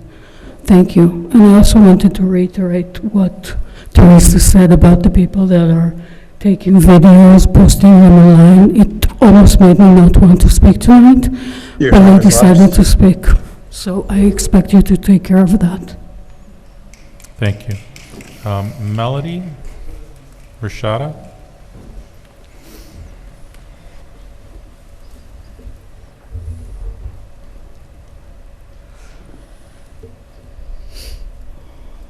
Good evening, everyone.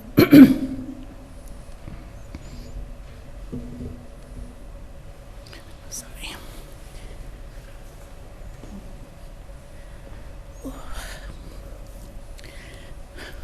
My name is Melody Rashada. And first let me say that a beacon very often is a light. It's sickening to me that you leaders have not come together to form this ceasefire resolution. It may be the reason why I hate politics. One of the reasons why I hate politics is because people are selectively empathetic. It's worse. We select who we will be empathetic to. I especially hate it when it's people who's looked at as being leaders, considered to be leaders, consider themselves to be leaders.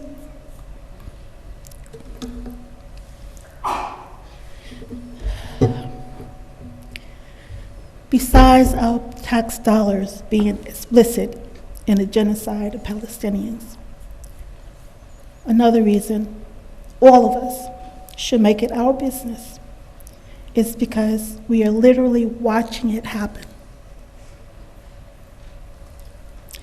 You might be able to say, I didn't or I don't know much about other genocides, be it the abuse and killing of Africans who were enslaved, the slaughter of Native Americans or Jewish people, the killings of tens of thousands of innocent people in Sudan right now that many of us don't know about because it's not televised. Or any other mass crimes against humanity. You cannot say you don't know about the genocide of the Palestinians right now. You can't say that. 15 seconds. It's right in our faces every day. It's like witnessing a murder right in front of your face and cowardly remaining silent about it out of fear of someone's disapproving of your empathy for that Your human time elapsed. or some other fear. If you consider yourself a leader, be a leader and step up. Otherwise, step down. Thank you. I challenge you to be worthy. I challenge you to be worthy instead of being undercover coward.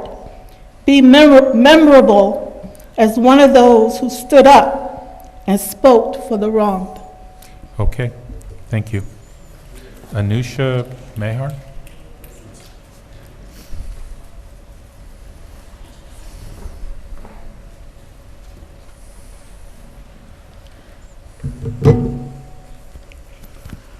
Good evening. My name is Anusha Mehar. I'm not a resident of the city of Beacon, but I am a constituent of District 18, and I'm a resident of the city of Newburgh, who courageously was the second city in New York State to pass a ceasefire resolution. I'm here, obviously, to urge you desperately to return the conversation of a ceasefire resolution to the Beacon agenda. Some people question why a municipal government would consider passing a municipal resolution for a humanitarian crisis that's happening overseas. Honestly, tonight I am not here to educate you on the 30,000 innocent Palestinians that have been killed by indiscriminate Israeli carpet bombing, or the 115 Palestinian children who are killed every day in Gaza, more than the total number of children killed across the world's conflict zones annually. Many of you are parents. Imagine yourselves having to explain to your children why they're going without food or shelter, or even worse, having to write WCNSF on their limbs or their names. If you don't know, that stands for Wounded Child, No Surviving Family, which is happening to Palestinian children daily.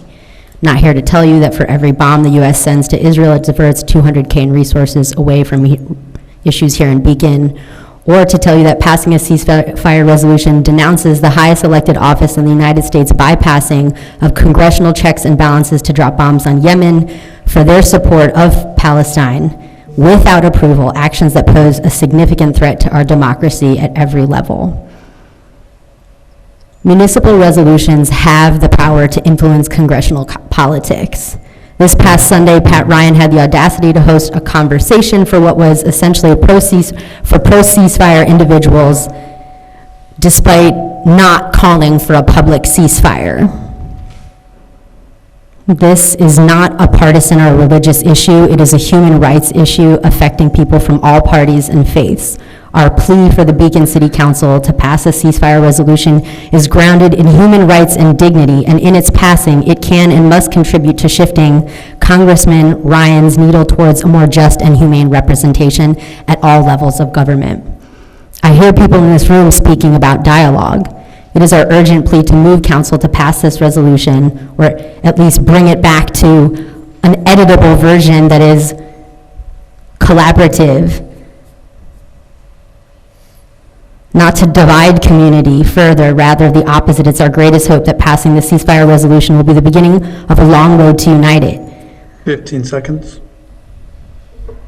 Basically, I just don't understand how you can sit here as a council and say that you don't see yourselves as community leaders when that, as servant leaders, is exactly what you've been elected to do. You represent this community. The community is speaking loud and clear. It is not your job to be popular amongst the people. It is your job to listen to them. And respectfully to the mayor, it's condescending to cede space to the public for them to speak and then to police the way in which they do it. So your time's up. I just want to say that if you think that you don't have the power to take this up as an issue, it's because you have not made yourself uncomfortable enough and you have the privilege to look away. Okay. Come on, folks. The only way we can do this is we're all respectful of each other's time and each other's voice. Okay? Jen Wenis? Prue Posner? Okay, not a problem. Justice McCray? I don't think he's here. Is it Joe? Oh, Joe, you also aren't speaking. Julie Seltzer?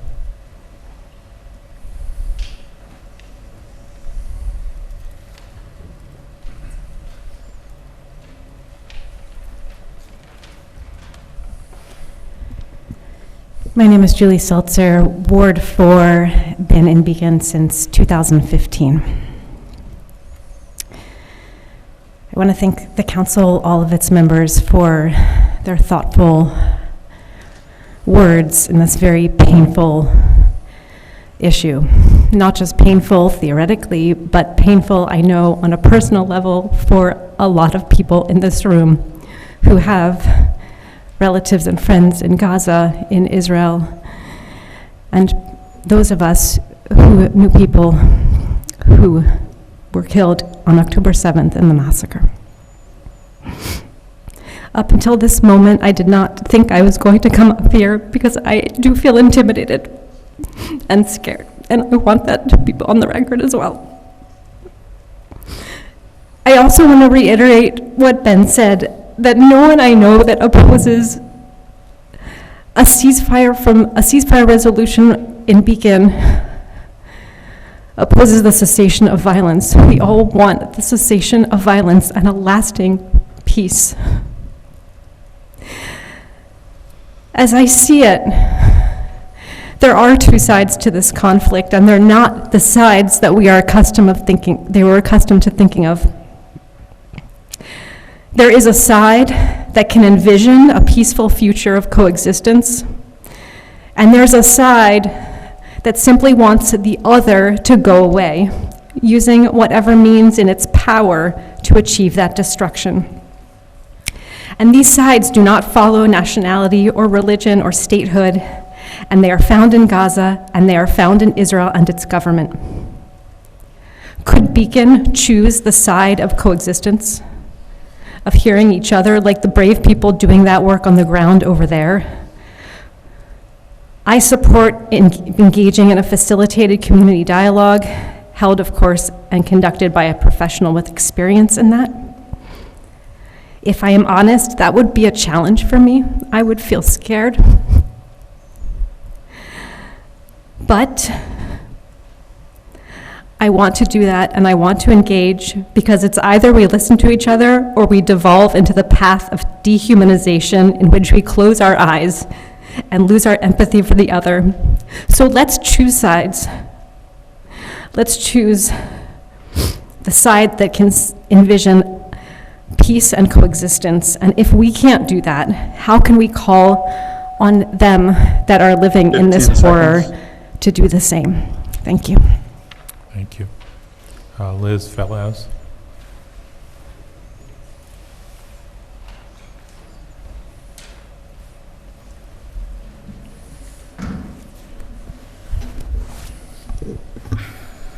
Hello, my name is Liz Velez. I live in Ward 2. I first moved to Beacon in 2015, and since then I've done a lot of work in this community, helping with community organizing efforts in various capacities, as well as I've been involved in the political sphere on the Democratic Party side, running primary campaigns at the state and congressional level. And one of the things that I do want to say is that I am disappointed by the events that happened here last week and your failure to support a resolution for a ceasefire.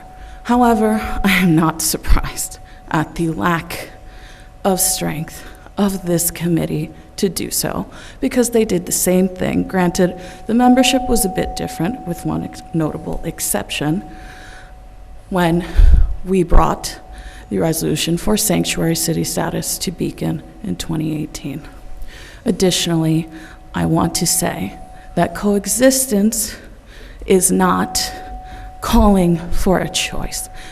And that Jewish refugees were welcomed by Palestinians in the 40s, and their thanks for that was having their homes taken from them, and their land taken from them, and their families destroyed. And so, additionally, I wish to say that I don't have to wait for this committee to pass a ceasefire resolution. I strongly urge you to pass a ceasefire resolution because I understand that those that are interested in self-preservation understand the language of self-preservation. And if this committee fails to do so, I will work again to make sure to run primaries against it. Thank you. Thank you very much. Ashley Rekas? Okay. Lena Rezkella? Hello. My name is Lena Riscala. I'm in Ward 1. I want to first of all thank Paloma for your hard work on this resolution and persistence, and also meeting with members of the community, probably on all the sides. I think just taking that time is extremely meaningful, and I think goes a long way, especially since many of you have been concerned that you're not educated enough about the issues. Not to say that you need to be completely, but just to take the time actually is a very great token. So we appreciate that. I also want to say thank you to everybody here who has been speaking on behalf of a ceasefire resolution, Palestinian, Muslim, and Jewish, and not. I think it's a wonderful day today to hear, as a Palestinian, so many people who are not Palestinian, who may not have a claim to this issue, who have not been seeing the destruction and devastation of their people for decades, for them to stand up in this very intimidating room and speak to you all. So I thank you, everybody who has spoken words and taken time to put their thoughts together. I have a lot to say, but I'm going to try to keep it. I have a lot of dribble drabble. But anyways, I just want to say that it is a wonderful day to be able to do this. I moved to Beacon. I talked to you guys about 2 weeks ago about this. I love the diversity, and I think that in so many different eras of our city, whether it's Black Lives Matter, working with LGBTQ trans rights, with Ukraine, so many people in the city who have no issues with those particular issues stood side by side. And I think that's what we're seeing today in Beacon, and I think it makes me very proud to be part of this city. Some of the people in this community may actually want a ceasefire, as we've heard, but maybe not a resolution. Maybe they want it in different terms. Maybe it's too complicated, and they'd rather instead sit down and have a coffee at Big Mouth and maybe have a Boy Scout meeting and talk about the issues. And I say that this is disingenuous, and I say that it's trivializing what is happening right now in Gaza. I think as a Palestinian, I don't have the time, I don't have the privilege to sit down and talk about peace, to table this and talk about peace with my community members and talk through how do we get there, what do you think, while bombs are dropping on people and 150 people, an average of 150 people are being killed, not dying. Palestinians are being killed by Israeli bombs every day that there is no ceasefire. I know that you all have very limited power in this, but I'll tell you how meaningful it is. Our president today and every day is signing checks, blank checks, to Israel with no red lines. They can do whatever they want with this check, which they are doing. Today, in the United Nations, for the third time, the UN vetoed a resolution for a ceasefire. 90 times since 1972. Every single time there's a resolution for Israel to be responsible for its actions, they have vetoed it. They have never been, and that's why our friends are uncomfortable. Thank you. Thank you so much. Laura Horowitz.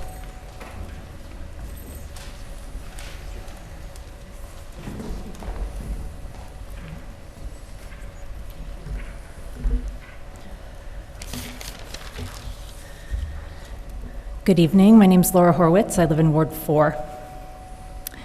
I've learned in my many years of doing social justice work that power is never ceded. Organizing matters. And those who are most oppressed and brutalized are told to cede their anger and show up for open-hearted dialogue. When we call snapping to support heartfelt testimony, intimidation, we are demonstrating in real time how we infantilize reasonable conflict. And we show a lack of resiliency from people who say they welcome dialogue. And we don't acknowledge structural systems that keep many, many voices from being heard. I'm the CEO of an organization called Bertha Foundation. With my organization, I've had the privilege of visiting Hebron, the second largest city in the West Bank. I was escorted by members of the Israeli organization Breaking the Silence, an organization of veteran soldiers who served in the Israeli military and have taken it upon themselves, often at grave risk, to expose to the public the reality and brutality of everyday life in the occupied territories. We were able to visit our Palestinian friend and colleague, Issa Emru, the head of Youth Against Settlements. We were followed by IDF. We were not allowed movement until consultation with lawyers. And during the visit, we were followed by, videoed, and harassed by Israeli settlers. I went to bear witness to the reality of the Palestinians in the occupied territories. My visit was symbolic. It did not change laws. What it did was extend solidarity and hope to those who need it most. I am deeply humbled that my presence could ever provide any kind of dignity to those in the most terrible struggle. And that is what the Beacon City Council loses out on by not passing a ceasefire resolution. Symbols are incredibly important in our stories, in our families, in our communities. They help signal to the world what we believe and what is important. They are guideposts for us in times of crisis, and this is one of those times. It is sui generis. Without these symbols, we shed our ability to uphold our dignity and integrity in our community commons. I am here to publicly state on the record that though I voted for some of the people here, they failed in their representation of me, and they misunderstood how to effectively use their power. And I am urging you to reconsider. A ceasefire resolution is a symbol that we all have responsibility to help us live lives filled with dignity, integrity, love. I am deeply sorry we did not get these public officials to act. We will continue. Free, free Palestine. Thank you. Harper Horowitz?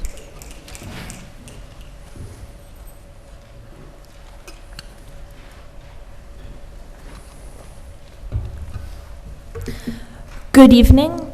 I'm Harper Horowitz, and I live in Ward 4.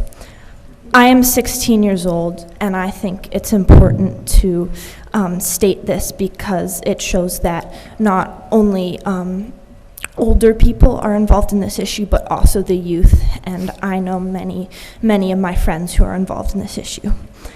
Every single day, I see photos and videos of kids my age and younger, either brutally injured or dead. It's become a blur, but most of it is the same: dirty faces, cries of pain, and broken bodies. I see kids much younger than me lying dead in the mud, and I think back to when I was their age, how I was playing in my backyard and going to school and watching TV and playing with my friends and eating too much candy. When I see these kids, I feel like crying because I see myself in them. And it is so tragic that instead of playing with their friends and eating too much candy, they have to fear for their lives. I am deeply disappointed with the City Council for voting to not pass a ceasefire resolution. Not passing this resolution diminishes the chances of those kids being able to live a normal life, because city councils have power, and especially a duty as the city of Beacon to be a role model to cities all around. If this is the model being set, I am ashamed. I am also a Jewish American, and I hear many people saying that they fear for their lives, and I do not fear for my life, but I do fear for the lives of the Palestinians. And I am I don't even have words to the 30,000 who have already been murdered. And I urge you to please reconsider a resolution for ceasefire. Thank you. Thank you. Clark Gedman.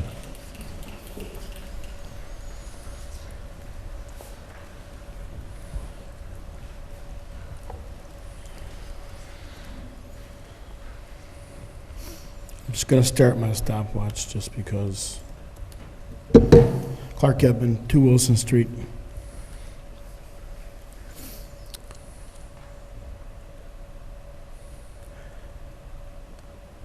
It's a religious issue. Going back, God knows how long. We're a free nation, and therefore we allow people from all over the world to come here and praise the idea of our democracy. But we are vulnerable as a society because the global actors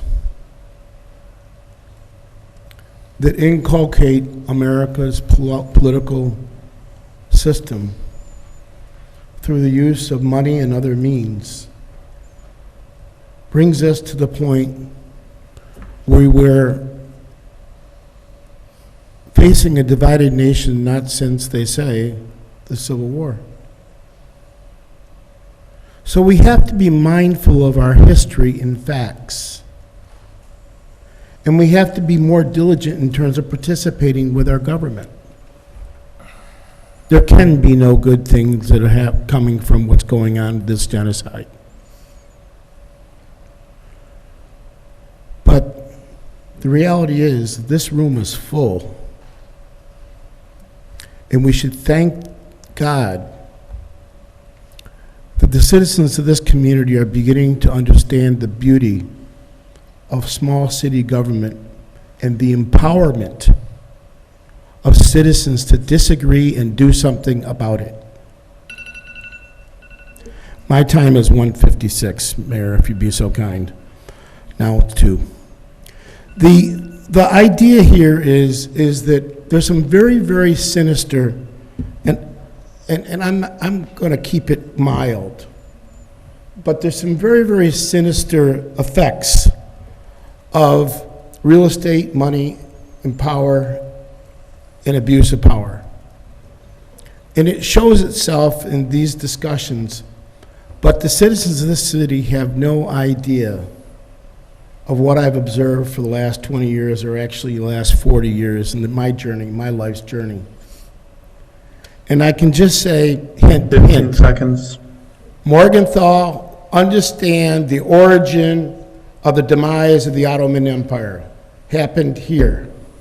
The first Federal Reserve President of New York was born here.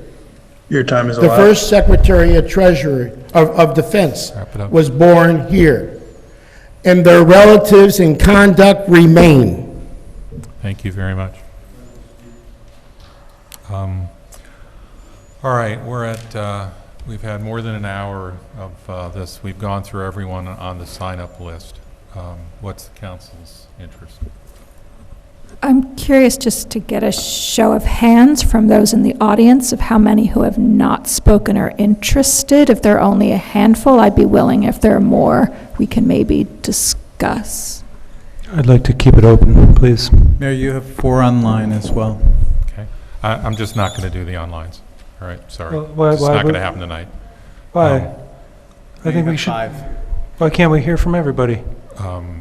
We've got a whole slew of people that were willing to show up. I'd certainly like to go through them first, all right? So, okay. Please, it's for the council to make a determination, not the audience. I'm sorry. All right? If the council would like it, we can certainly do it. I would like it. Yeah, I would like. We give them an option earlier. All right, so let's go through those who are on, in the audience physically, right? Can I get a raise of hands? All right, 1, 2, 3, 4, 5, all right? I'm counting 5. Against 6. I've got a 6th, all right? You just need to identify yourselves as you come up. All right, so why don't you come up first?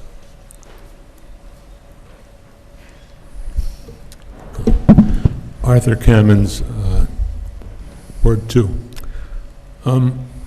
I know you all understand that what you think you're saying and how people hear it are not the same. And I think what you're hearing here tonight is you're saying we're for peace, we're for a ceasefire. But let's be clear, that's not what people are hearing if you decide not to pass the ceasefire resolution. They will hear, we don't want to because we're scared. And they will hear, we don't want to because since the demand is on a fellow Democrat, we don't want to criticize that person. That's what you may nod your head, but that's what people are going to hear. The other thing I want to say is, I've heard everyone here tonight say, we're for peace and we're for a ceasefire. I haven't heard anyone actually explain why, if that's the case, passing a ceasefire resolution is wrong. It just doesn't make any sense to say, I'm for a ceasefire, but I don't want to say so publicly. It makes no sense whatsoever.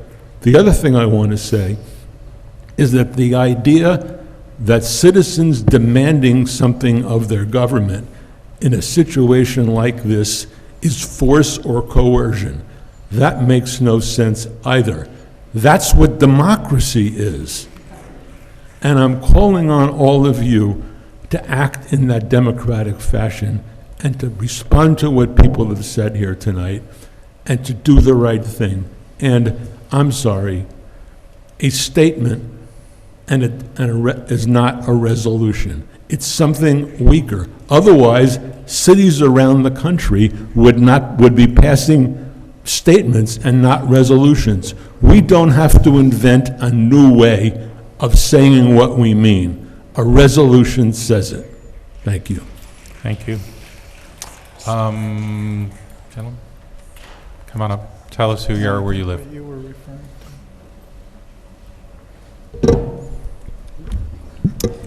Hello, my name is Mo Dabashi. I live in Beacon.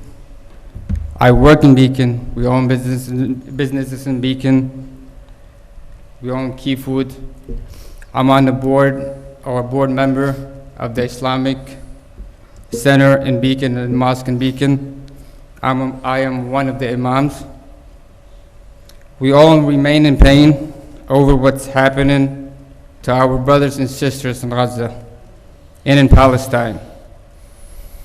And when we see world leaders say that there is no limit to the amount of people that they're willing to see killed, when we see these calamities, when we see the images of pain, when we see the bloodshed, when we see the lack of concern of the human lives, and when we see the images of the killing of babies, when we hear that even that there are babies who the death certificates for the child was issued before its birth certificate, and that is where the issue turns and becomes a human rights issue and not an international politics issue anymore.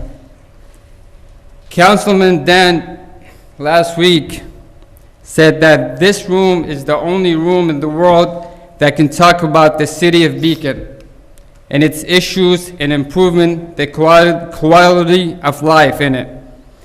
And while I agree with this, and while the people of this community and around the world are being ignored when calling for a ceasefire, I think and I believe by calling for a ceasefire resolution here, that this room is the only room in the world that can speak on behalf of the humans and people of Beacon and get our words out to be heard across to the people in power. It is imperative that we prioritize the well-being of innocent lives and work towards a resolution through peaceful means. So let us seize this opportunity to demonstrate humanity, compassion, and a commitment to a better future for all by calling for a ceasefire. Thank you, and God bless you all. Thank you. Another hand that was up? Sure. Then you in the back, okay. Again, tell us who you are, where you live. Hi, everyone. This is my first ever city council. My name is Yin Mei, and I am in Ward 2. I wasn't expecting to speak tonight, but it's been an honor to listen to everyone. And while we were sitting here, I made a poem, so I'm going to send it to y'all in this minute. So listening to everyone, I wanted to say, not just to city council, who has been very patient tonight, and I can't believe this is just group therapy, isn't it? I'm just so sad to say and to hear that my sign is scary, for it isn't meant to be. Like when we once asked, could Black Lives Matter? Because they didn't seem to be. Please don't ask me to be quiet, a sign that asks for peace. And when I clap for courage. I'd clap for you and me. I don't want a world where speech is the fear we still believe. I urge you courage, I urge you love, and I know we'll heal with open hearts. Let's seize the fire that's burning us and tearing us apart. The truth is clear, we have a chance. It's simple and it's easy. We have a chance to tell the world how we choose to be. I think anger is in this room, and we are intimidated by each other's anger. But anger is the feeling of frustration when we delay the feeling that we hold important, because all we have is the time to enact this power that is life. I believe we can do something with it, whether it's a resolution, whether it's some different resolution as well, and our dialogue. Let's have it all. Like, I believe in our little town of less than the number of deaths in Palestine and Israel's conflict. I mean, I am not an expert on the field, but I know humanity, and I know that we have a chance to stand up for it, and I hope that we stand together. So thank you, everyone, for your voices tonight. Thank you. Gentlemen? Okay, in a minute, just a sec. Why don't you come on up again, tell us who you are, where you live. My name is Ray Roy. I live on Main Street in Beacon, right above Zaytoon. I am employed by IATSE Local 52. I work in TV and film. I've been lucky to work in the city of Newburgh at Umbra Studios. I try to project that the Hudson Valley is a peaceful, amazing place. I don't have to go down to the city to raise the family in a place that I believe in. I have 2 beautiful children in Beacon School District. I have 1 more on the way. I want them to be proud of the place that they live in. I went through a industry shutdown for the last 6 months. Maybe you've heard about it. Writers and actors were on strike. I was lucky enough to find employment with a Palestinian family in town and heard words that I'd never heard before in my life, like Nakba. And slowly looking into it and just clicking on friends' feeds that are posting things, I was able to educate myself. And I'm hereditarily, I'm an Ashkenazi Jew, and I have family in Israel, but that doesn't mean that I can't say ceasefire, and if there are 2 sides, the ceasefire side is the side for peace. The Rainbow Coalition has already met, okay? There are people from all sides who are already talking about it, and it's a ceasefire. Beacon gets written about on a national level, at least in terms of the film and TV industry. Poker Face, a huge TV show, Beacon, shot in a movie theater in Beacon, and at other places we frequent. Like, I'm losing track. I'm a little riled up because I was just physically assaulted in the hallway. You heard about it. I'm standing still. Someone said, "Excuse me," and that's an immediate excuse to push me and aggression, and there's no, like, that's a microcosm of what's happening in a larger way, And it is hard for me to control the anger that I feel from that and want to react and to attack. And the only important thing that I can urge this council to do is reconsider their actions. It does mean something. It will do something to call for a ceasefire. Silence is not complicity. Silence is consent. 15 seconds. Silence is consent, and calling for a resolution for a ceasefire is the thing that Beacon needs to do. There is nothing less than Beacon's soul and future at Time has stake. elapsed. Thank you very much. Thank you.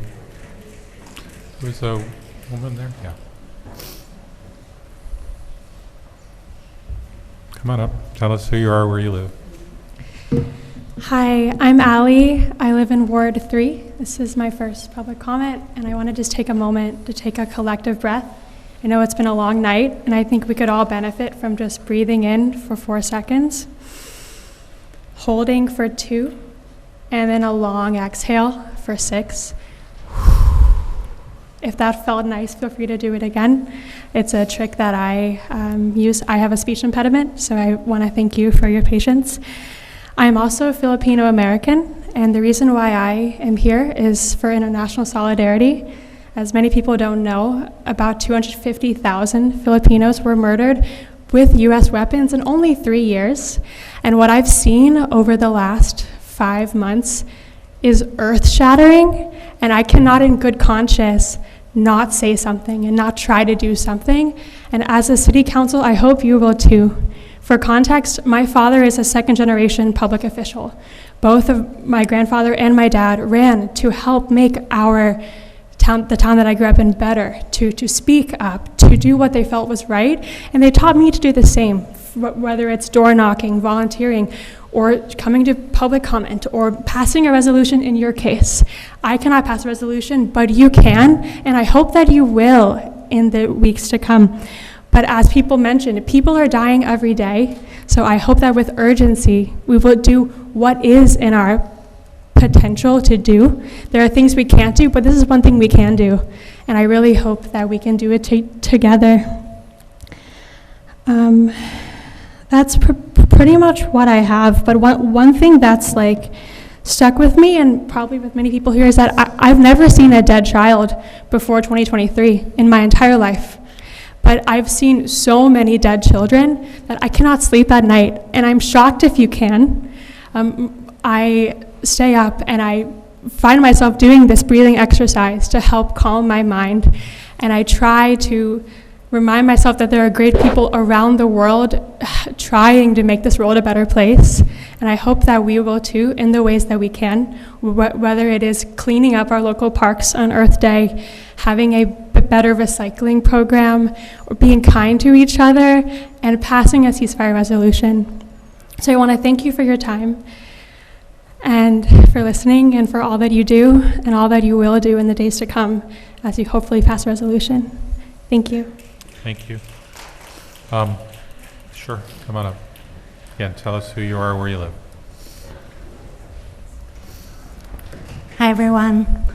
My name's Dara Silverman. I live in Molly's ward. I'm forgetting what number it is right now. Ward 1. I've lived in Beacon since 2011. I'm one of the people who co-founded Mutual Aid Beacon that has fed hundreds of people in Beacon and the surrounding areas over the past many years. I'm here today as a Jew to speak to all of you. I've spoken to a lot of you individually. Molly and I had a really good conversation. And, you know, one thing that I hear in this room is some language that makes it seem like what we're talking about is an even war. And I think it's really important to look at disproportionate force. You know, the population of Beacon is almost 15,000 people now, I think, as it's grown in the time that I've been here. And that's about the size of all the children who have been killed in Gaza. So if we think about our entire town being wiped out, that's just the children. In 5 months, thank you. So, you know, I believe that any killing of civilians is wrong. So when we look at October 7th, when we look at everything that's happened since that, any killing of civilians is wrong. And I think, as it was said earlier, I'm late today because I was working with the National Education Association in Washington, D.C. They passed a ceasefire resolution on December 8th, months ago. And I know some of you, I was listening as I was driving up from the Newark airport, have talked about a statement, and I don't think a statement has the same weight. I think for people who are being targeted in Beacon, for Palestinians, for Arabs, for Muslims, this is the floor. This is the floor to be able to have a dialogue. And I know that many of you are scared in this moment, and I know that it feels hard to take a stance like this, and I want you to know that many of us who door knocked for you, who have made phone calls for you, who have sat side by side with you over the years, are calling on you because you are in this position, because it is the upward motion, the upward pressure that we need on our representatives in this moment. So I think one thing that I want to say, as someone who lives in a town and has a lot of relationships with children, is that every time we see murdered babies, every time we see murdered children, every time we talk about the lights being too bright at Healy Auto, those are things that aren't able to happen in 15 Gaza. seconds. There aren't lights that are on regularly, and there weren't before October 7th. When we redo our water system in Beacon, that isn't able to happen in Gaza because the water system has been bombed. The universities have been bombed. The hospitals have been bombed. Your time has elapsed. Thank you. Please make the right decision. Please go for a resolution and not just a statement. Thank you. There's a gentleman in the back, and then KK.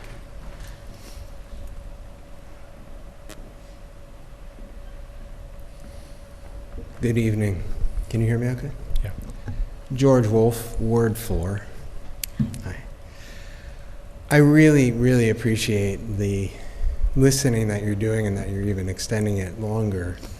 I also rise at this point because I want to relate this back to the very beginning of what you were talking about, and talking about actually having a contingency fund and how that's really set aside or was thought of for repairing.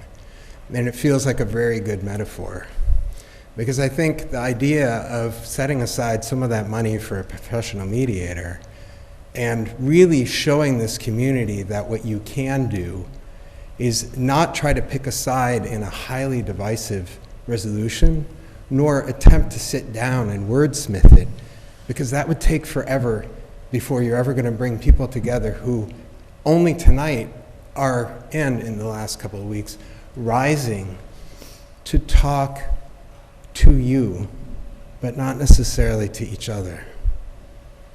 And I think that's an excellent first step. But I think what you really need to do is to also show action. If there's not going to be a resolution, can you come together and figure out something that's a plan, something that can actually bring some of these dialogues to come together? Because it's clear if people are walking through in the back and there's a thought that somebody's pushing someone else and there's a lot of divisiveness on both sides, dialogue is not going to hurt anything. It's only going to move things forward. It is really going to move things forward to be able to talk to each other, not simply to you. And I would like to see this council come together and take some of the money that you have to help repair wounds that are already in this room. And I think you could have some effect by doing that, by getting some small groups, perhaps having a few different mediated groups, and continuing that dialogue to bring people together, to have them actually listen to each other and talk to each other, not just to you. Thank you. Thank you. Hi, I'm KK. I live in Ward 4, and I didn't plan to speak tonight, but I'm an organizer and an activist. I'm a queer brown immigrant who got citizenship through the Violence Against Women Act for a loophole that does not exist anymore. I thought that I had an honor to be a U.S. citizen and serve on Beacon's Human Rights Commission. And part of our role of that commission was to write a pledge for the city of Beacon, to talk about how we see the city of Beacon as a place where all people can live with dignity, to play, to work, to celebrate life. And I could not get the city council to sign a pledge that just talked about people being free of violence, having access to transportation, being safe at work. I have very little faith that you will pass a resolution asking for something as simple as stop killing people. I have survived violence. I have held dead children. And this country was founded on white supremacist values and culture. And we're watching it play out in this room because my Jewish neighbors think that they will be targeted by asking for violence to stop. And that is because people of color always have to worry that the whole world will look at them when something goes wrong elsewhere, and someone who looks like them did something wrong. It is a privilege for white people to be individuals. We do need a conversation because our Jewish neighbors need to know that when we ask for a ceasefire, we're asking for people to be given a chance to live. That is all we're asking. And so I am so sad that I have wasted time trying to be polite with my neighbors, because I'm not polite anywhere else on this planet. I protest as part of my livelihood. I asked Beacon to fly a pride flag. We raised the flag, and this ticked me off. In his speech, Mayor Lee says, "In a month of colors, I choose blue and yellow for Ukraine." It is pride. There's an active genocide against black trans women in this country. I have very little hope for the city of Beacon passing any resolution because you're afraid to take a stance. I invite you to hear us. Thank you. Okay. Hi, my name is Christina. I don't live in Beacon anymore. I used to live in Ward 4, but I can't afford to live here. I live in Wappingers Falls. I just wanted to share something really quickly. I had dinner tonight at Zaytun. While we were eating, someone walked in from the street and yelled, "Palestine is not real," and then yelled a racist slur that I will not repeat here. The Islamophobia that has allowed for the U.S. to back this occupation and resulting genocide for decades exists here in Beacon, and it's your responsibility to do something about it. A ceasefire is not controversial. It's a first step, and I urge you to reconsider passing it. Thank you. Okay.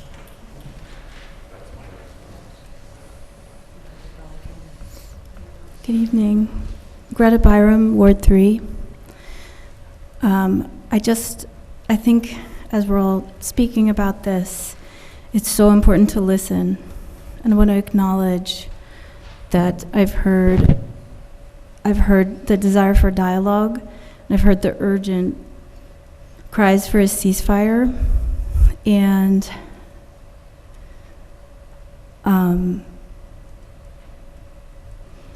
I want to be really respectful and thoughtful to both of those requests.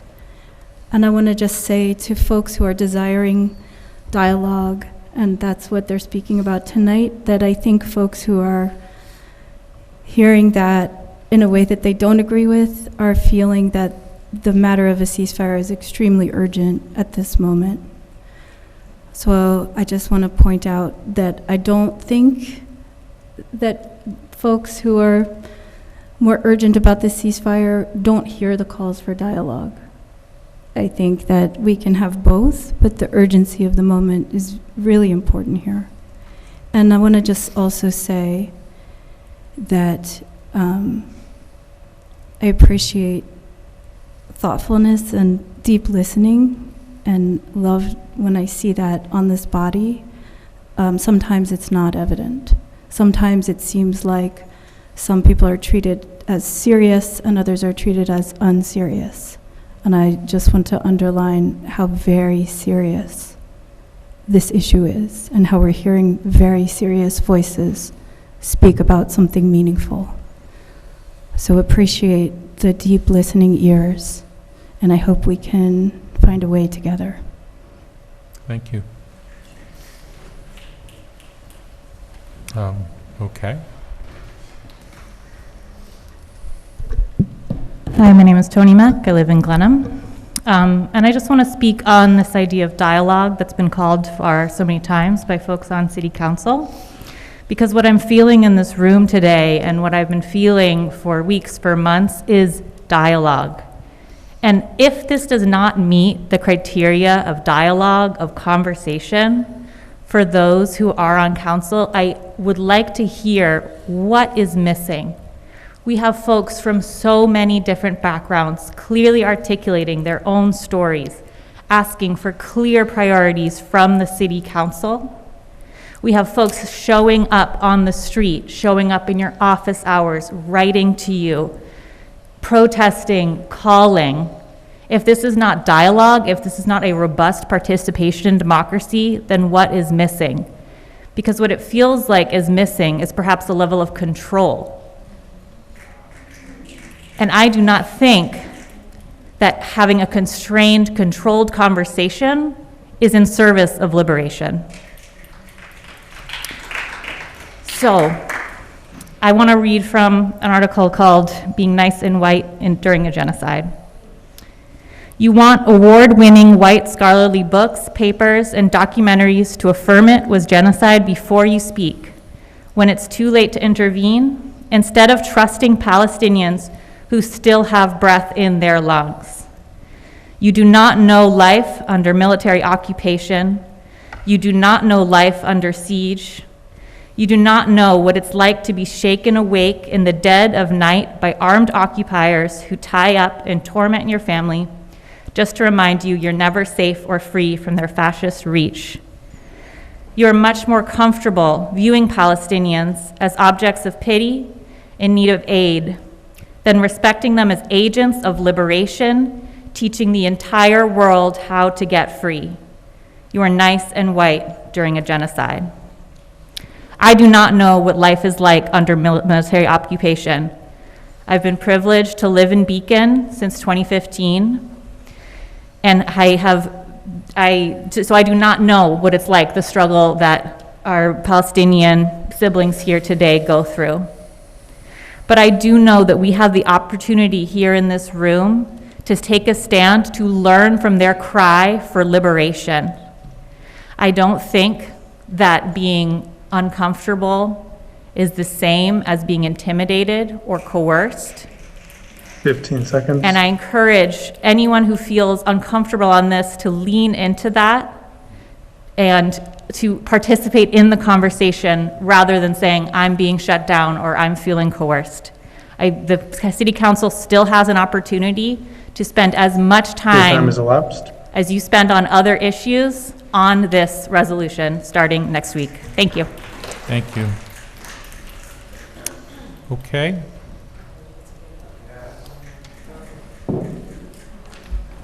Yep. Hello, I'm Lena Jamal. I'm a child of 1948 refugees. My husband and I own 2 restaurants here in Beacon that I gladly served most of these people here. I'm sorry for crying, I'm not good at speaking. There's no more room for dialogue. This has been my issue for my entire life, my entire existence. Palestinians have been shut down and quiet every single conflict, quote unquote, as they say. No one brought up Islam, Judaism, Christianity. They're all being hurt right now. It's not a Jewish thing. You want to talk about being terrorized? I was protesting with a beautiful painted sign on the corner this weekend. I was called a terrorist 7 times. I was called a baby killer. I had customers come into my restaurant to telling my staff, I love this place, but I'll never step foot in here again because you have a ceasefire on your fucking window. Excuse my mouth. A ceasefire. When your house is on fire, is there dialogue? Do you conversate about how you're going to execute the fire? Palestine has been burning since 1948. My family was the first village to have to evacuate, and we're still hurting. My husband's anger, I have to speak to my daughter who's not comfortable at her school at night because she was told to take off her keffiyeh for her safety. There's no time to talk anymore. It's been happening for too long. At this point, it's not only, if they're not dying from bombs or guns in front of our eyes, brutally murdered, they're starved to death. A kid died underneath a car taking shelter for warmth. He has no family. He had nobody. He hid underneath a car to protect himself from warmth. Someone took him to the hospital for him to die of hypothermia. Like, shame on all of us that are able to sit here in this warm room and be comfortable and want to talk about it. What's there to talk about? Nobody's pointing the finger. It's not a split. I never had anger towards anyone, and unless you don't stand for, if you don't stand for a ceasefire, you stand for genocide. Point blank. Period.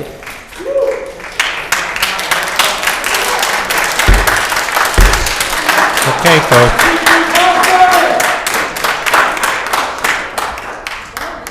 Okay.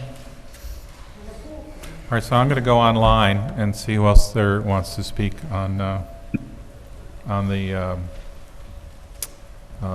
electronic version of the meeting. Ben, can you help us out? Yep. If you're on Zoom and you'd like to make a public comment, please use the raise hand option at the bottom of your screen. If you're joining us by phone, you'll need to press *9. And if you're watching on YouTube, you'll need to join the Zoom by visiting beaconny.gov. First up on our list is Phoebe. Phoebe, you have permission to speak whenever you're ready. Hi, my name is Phoebe Zinman. I've been a Beacon resident for 13 years. I'm a mother. I've been an elected trustee of the Helen Library for 3 years, and I'm a Jewish American. I think the council has gotten my letter. It was printed in the Current and a little Beacon blog as well. So I'll make different remarks tonight. First of all, I object to the characterization of this as a war. It's not a war. It is a genocide. It's ethnic cleansing. There is an unevenness of power that prohibits this from being called a war. I object to the fear of anti-Semitism being weaponized in my name. I object to the weaponization of personal pain, and I object to the weaponization of the fear of division in this community to necessitate some requirement of conversations instead of taking action and unifying us around what appears to be a common desire for a ceasefire. I understand that this was not City Council's intention in being elected to a municipal seat, but here you are. And I encourage you to take this time, which is of the essence, to educate yourself, to open yourself up to new sources of information, and to believe people with lived experience. I would like you to do the work to create and contribute to a meaningful resolution and not a statement, one that represents our collective desire to end this bloodshed. I think that prioritizing conversations before resolution is disingenuous. And I think that this is a tool that has been used over and over again to prohibit civil rights and freedom of expression in this country. It is an obstacle that you, the City Council, have the means to overcome. Thank you. Thank you. Next, Ben. Next, we have Paul F. Paul, whenever you're ready. Can you hear me? Yep. Hi, my name is Paul. I have lived off and on in Beacon for the last 3 or 4 years. I grew up and I was born and raised in the Hudson Valley, as was my dad. And there was some couple of comments about the leadership of the city council, and I think you all displayed leadership by making some hard decisions. These are really hard times for the Jewish community and the Muslim community. And a lot of us are feeling, or most of us are feeling, a lot of pain. And I wanted to read what the definition of a pogrom is. And I don't know if everyone there knows what a pogrom is. So I'm going to read it.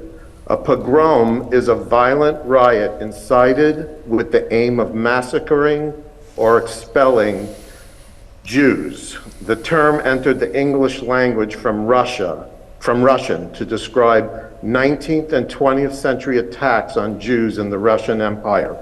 My grandpa, thank God, escaped the pogrom in Russia around 1905 and emigrated to first New York City and then the Hudson Valley right after. That's a pogrom. What happened on October 7th is a pogrom.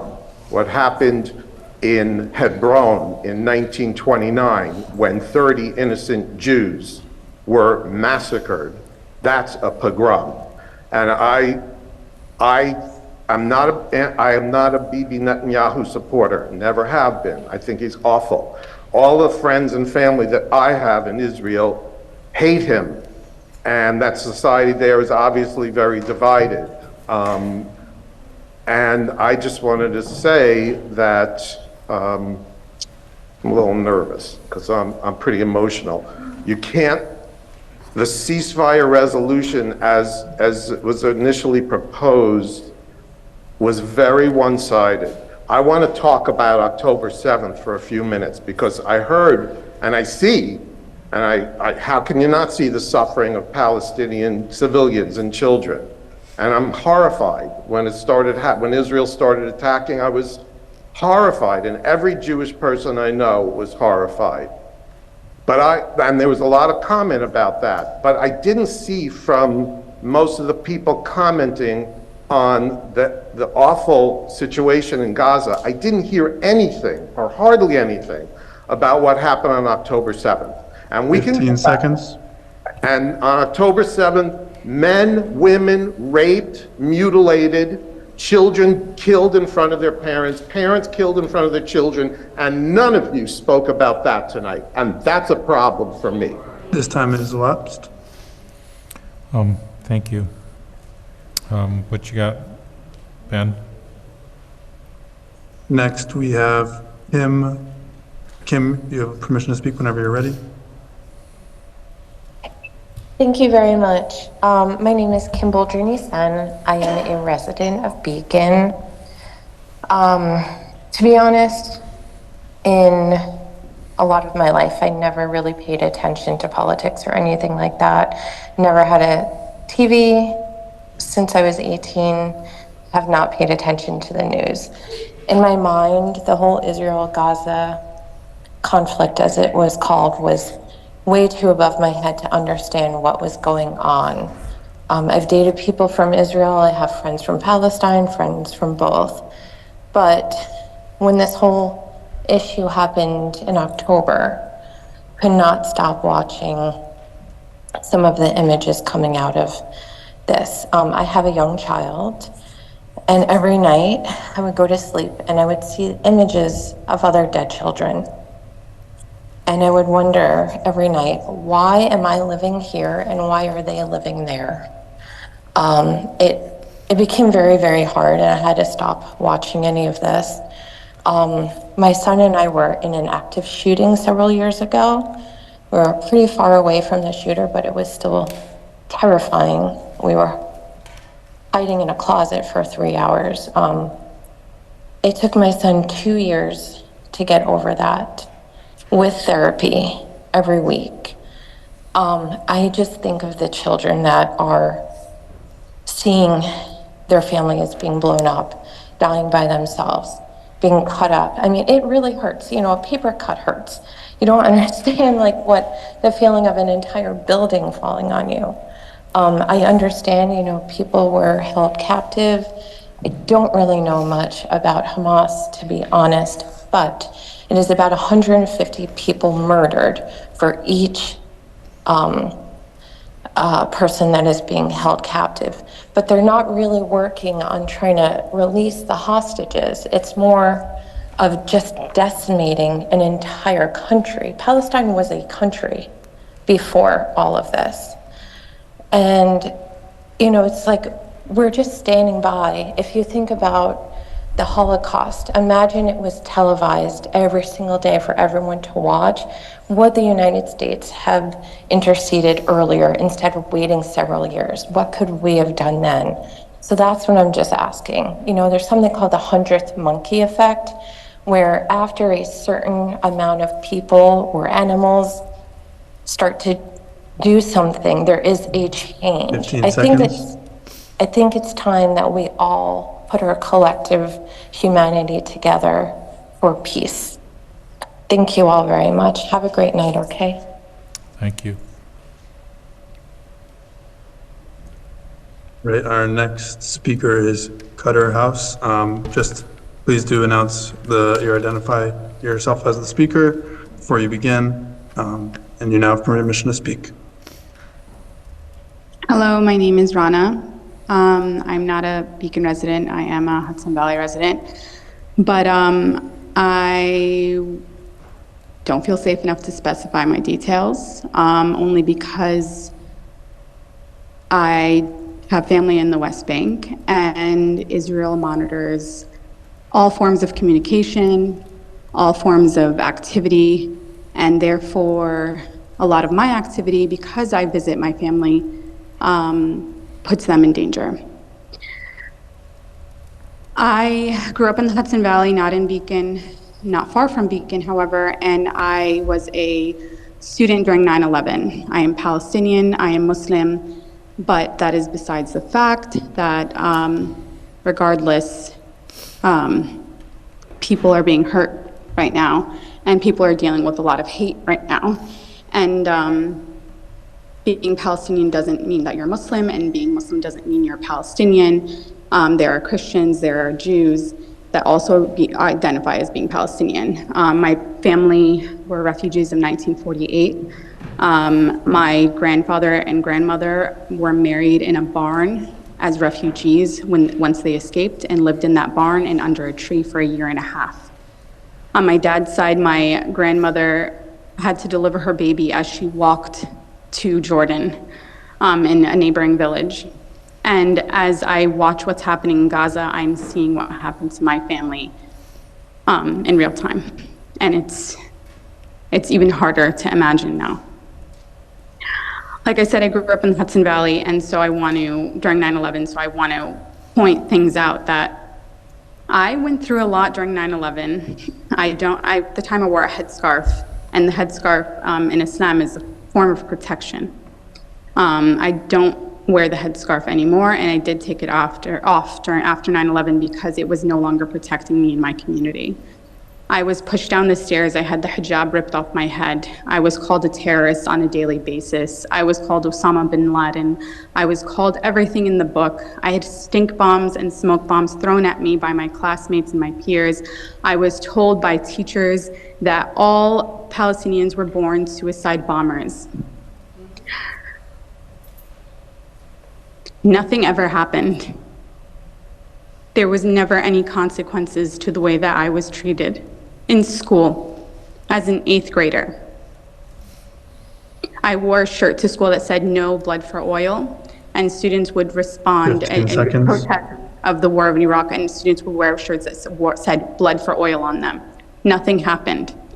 Muslims and Arabs do not submit claims of harassment and abuse and threats because we are not protected. Your time is And right elapsed. now, okay. You're supporting that. Okay. Am I muted? Thank you very much. Lee, you have 2 more. 2 more. Ben, can you bring them up? Next is Vikas. Vikas, whenever you're ready. Ben, a couple speakers ago, I want to send my heart out to you.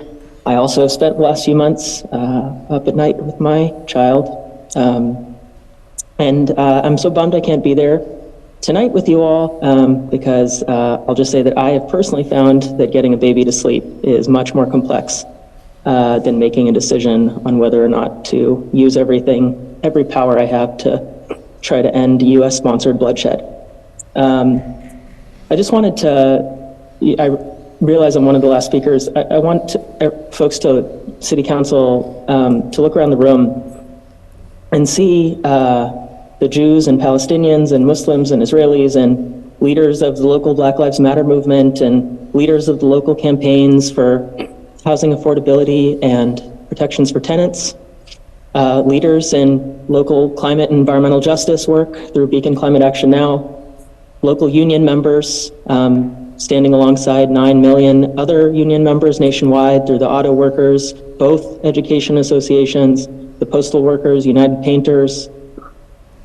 I have never seen this diversity behind a single issue in front of you all in my time here in Beacon. And I have never had the privilege and honor of being in a movement that brings so many people together. After 9/11, I'm not even Muslim, but being a brown kid in Arizona, I got called all the same things.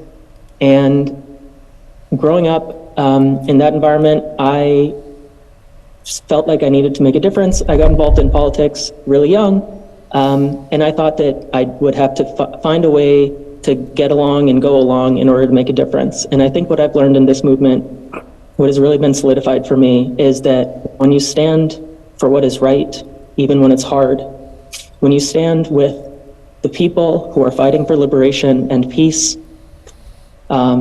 you don't have to go it alone. And I'm really proud to be part of all of you in this room. I wish I could be there. And City Council, I invite you to join us on the side of peace, on the side of liberation, and on the side of doing everything in your power to protect life. Thank you. Thank you. One more, Ben? Yes, we have Lena. Lena, whenever you're ready. I am so inspired by everyone tonight. My name is Lena Billick. I live down the road right over the Putnam County line. I organize in Beacon with Beacon Climate Action Now. I'm virtual tonight because I was COVID exposed, so solidarity with folks in the room tonight. Wasn't gonna take up space, but I'm Jewish American, raised in upstate New York, and I'm a Jewish American for ceasefire, and I'm feeling really sickened by the weaponization of Jewish history to support genocide on a national stage and to keep us from doing the right thing locally tonight. Makes me physically sick to my stomach to watch this happening in my name every day. I am a white Jew in New York State. I am not unsafe. So I just want to say that. Palestinians and people of color here, and Palestinians are the ones who are unsafe. I grew up really involved in the anti-war movement in the early 2000s. I just want to say, to watch the word ceasefire, which is just a call for peace, be called intimidating or controversial is really disturbing to me. But what's not disturbing is what Vikas just said, is just the beautiful community in the room tonight. And that's how I'm keeping my hope. I hope you listen to us. That is your job. I used to organize children to understand that they're advocates, and that's what I would tell them all the time. Elected officials work for us. Local governments have power. We don't need dialogue. We need a resolution for ceasefire. We need peace and just so much solidarity and love for the community in the room tonight. Thank you. Thank you very much. Ben, are we okay online? There's no further hands raised online. Okay. Council? I'll reiterate my desire to have the ceasefire resolution put back on the agenda. As I said last week during the workshop that we started, Never intended the first version that was put out there to necessarily be the final version. And I would appreciate having an actual conversation about real language. That is my perspective, and that is my request of council. Anyone else before we adjourn? No, I think we're done. I think we're done. So. I would just like to say something before you do, please. I am supportive of, I think we need to start over, quite frankly, on any language used. I don't know how we move on. I'm sorry? I thought I heard somebody yell, sorry. So I think if we were to workshop, I'd maybe rather start from a fresh page. And my hesitation has been that the business of the city is not going to get done, and I don't see how we're ever going to get anything done at this point, so. Okay. Folks, okay. Anything else? Or do we entertain a motion to adjourn? I'm fine if that person wants to say, I just wanted to speak first, okay, please. hang on. There's going to be a whole round after this one. 30 seconds. Well, how many other 30 seconds will there be? All right. I don't know. I'm just saying. No, sorry. There's been a lot of it. I'm sorry. You can just lot of post it a lot of online. dialogue. Again. He's asking for language. Okay, that'll be at another day. Okay, we're not going to be doing language now. We'll have plenty of opportunity if that's what we do. Send all right? an email. So send an email. That's perfectly fine. All right, we're at the stage where we've listened to all the public comments. We have people raise their hands multiple times. I know you want to discuss language, but that's for another day. Okay. So, anything else on the council? All right, I'll entertain a motion to adjourn then, and we'll take it up in workshop, all right? Motion to adjourn? Second. All right, all in favor? Aye. Aye. Anyone opposed? I thank you all very much for your patience tonight and your comments. They're all valuable, and we're listening very carefully. And if you want to come up, you can talk to us this way. Yeah. Record. Hi,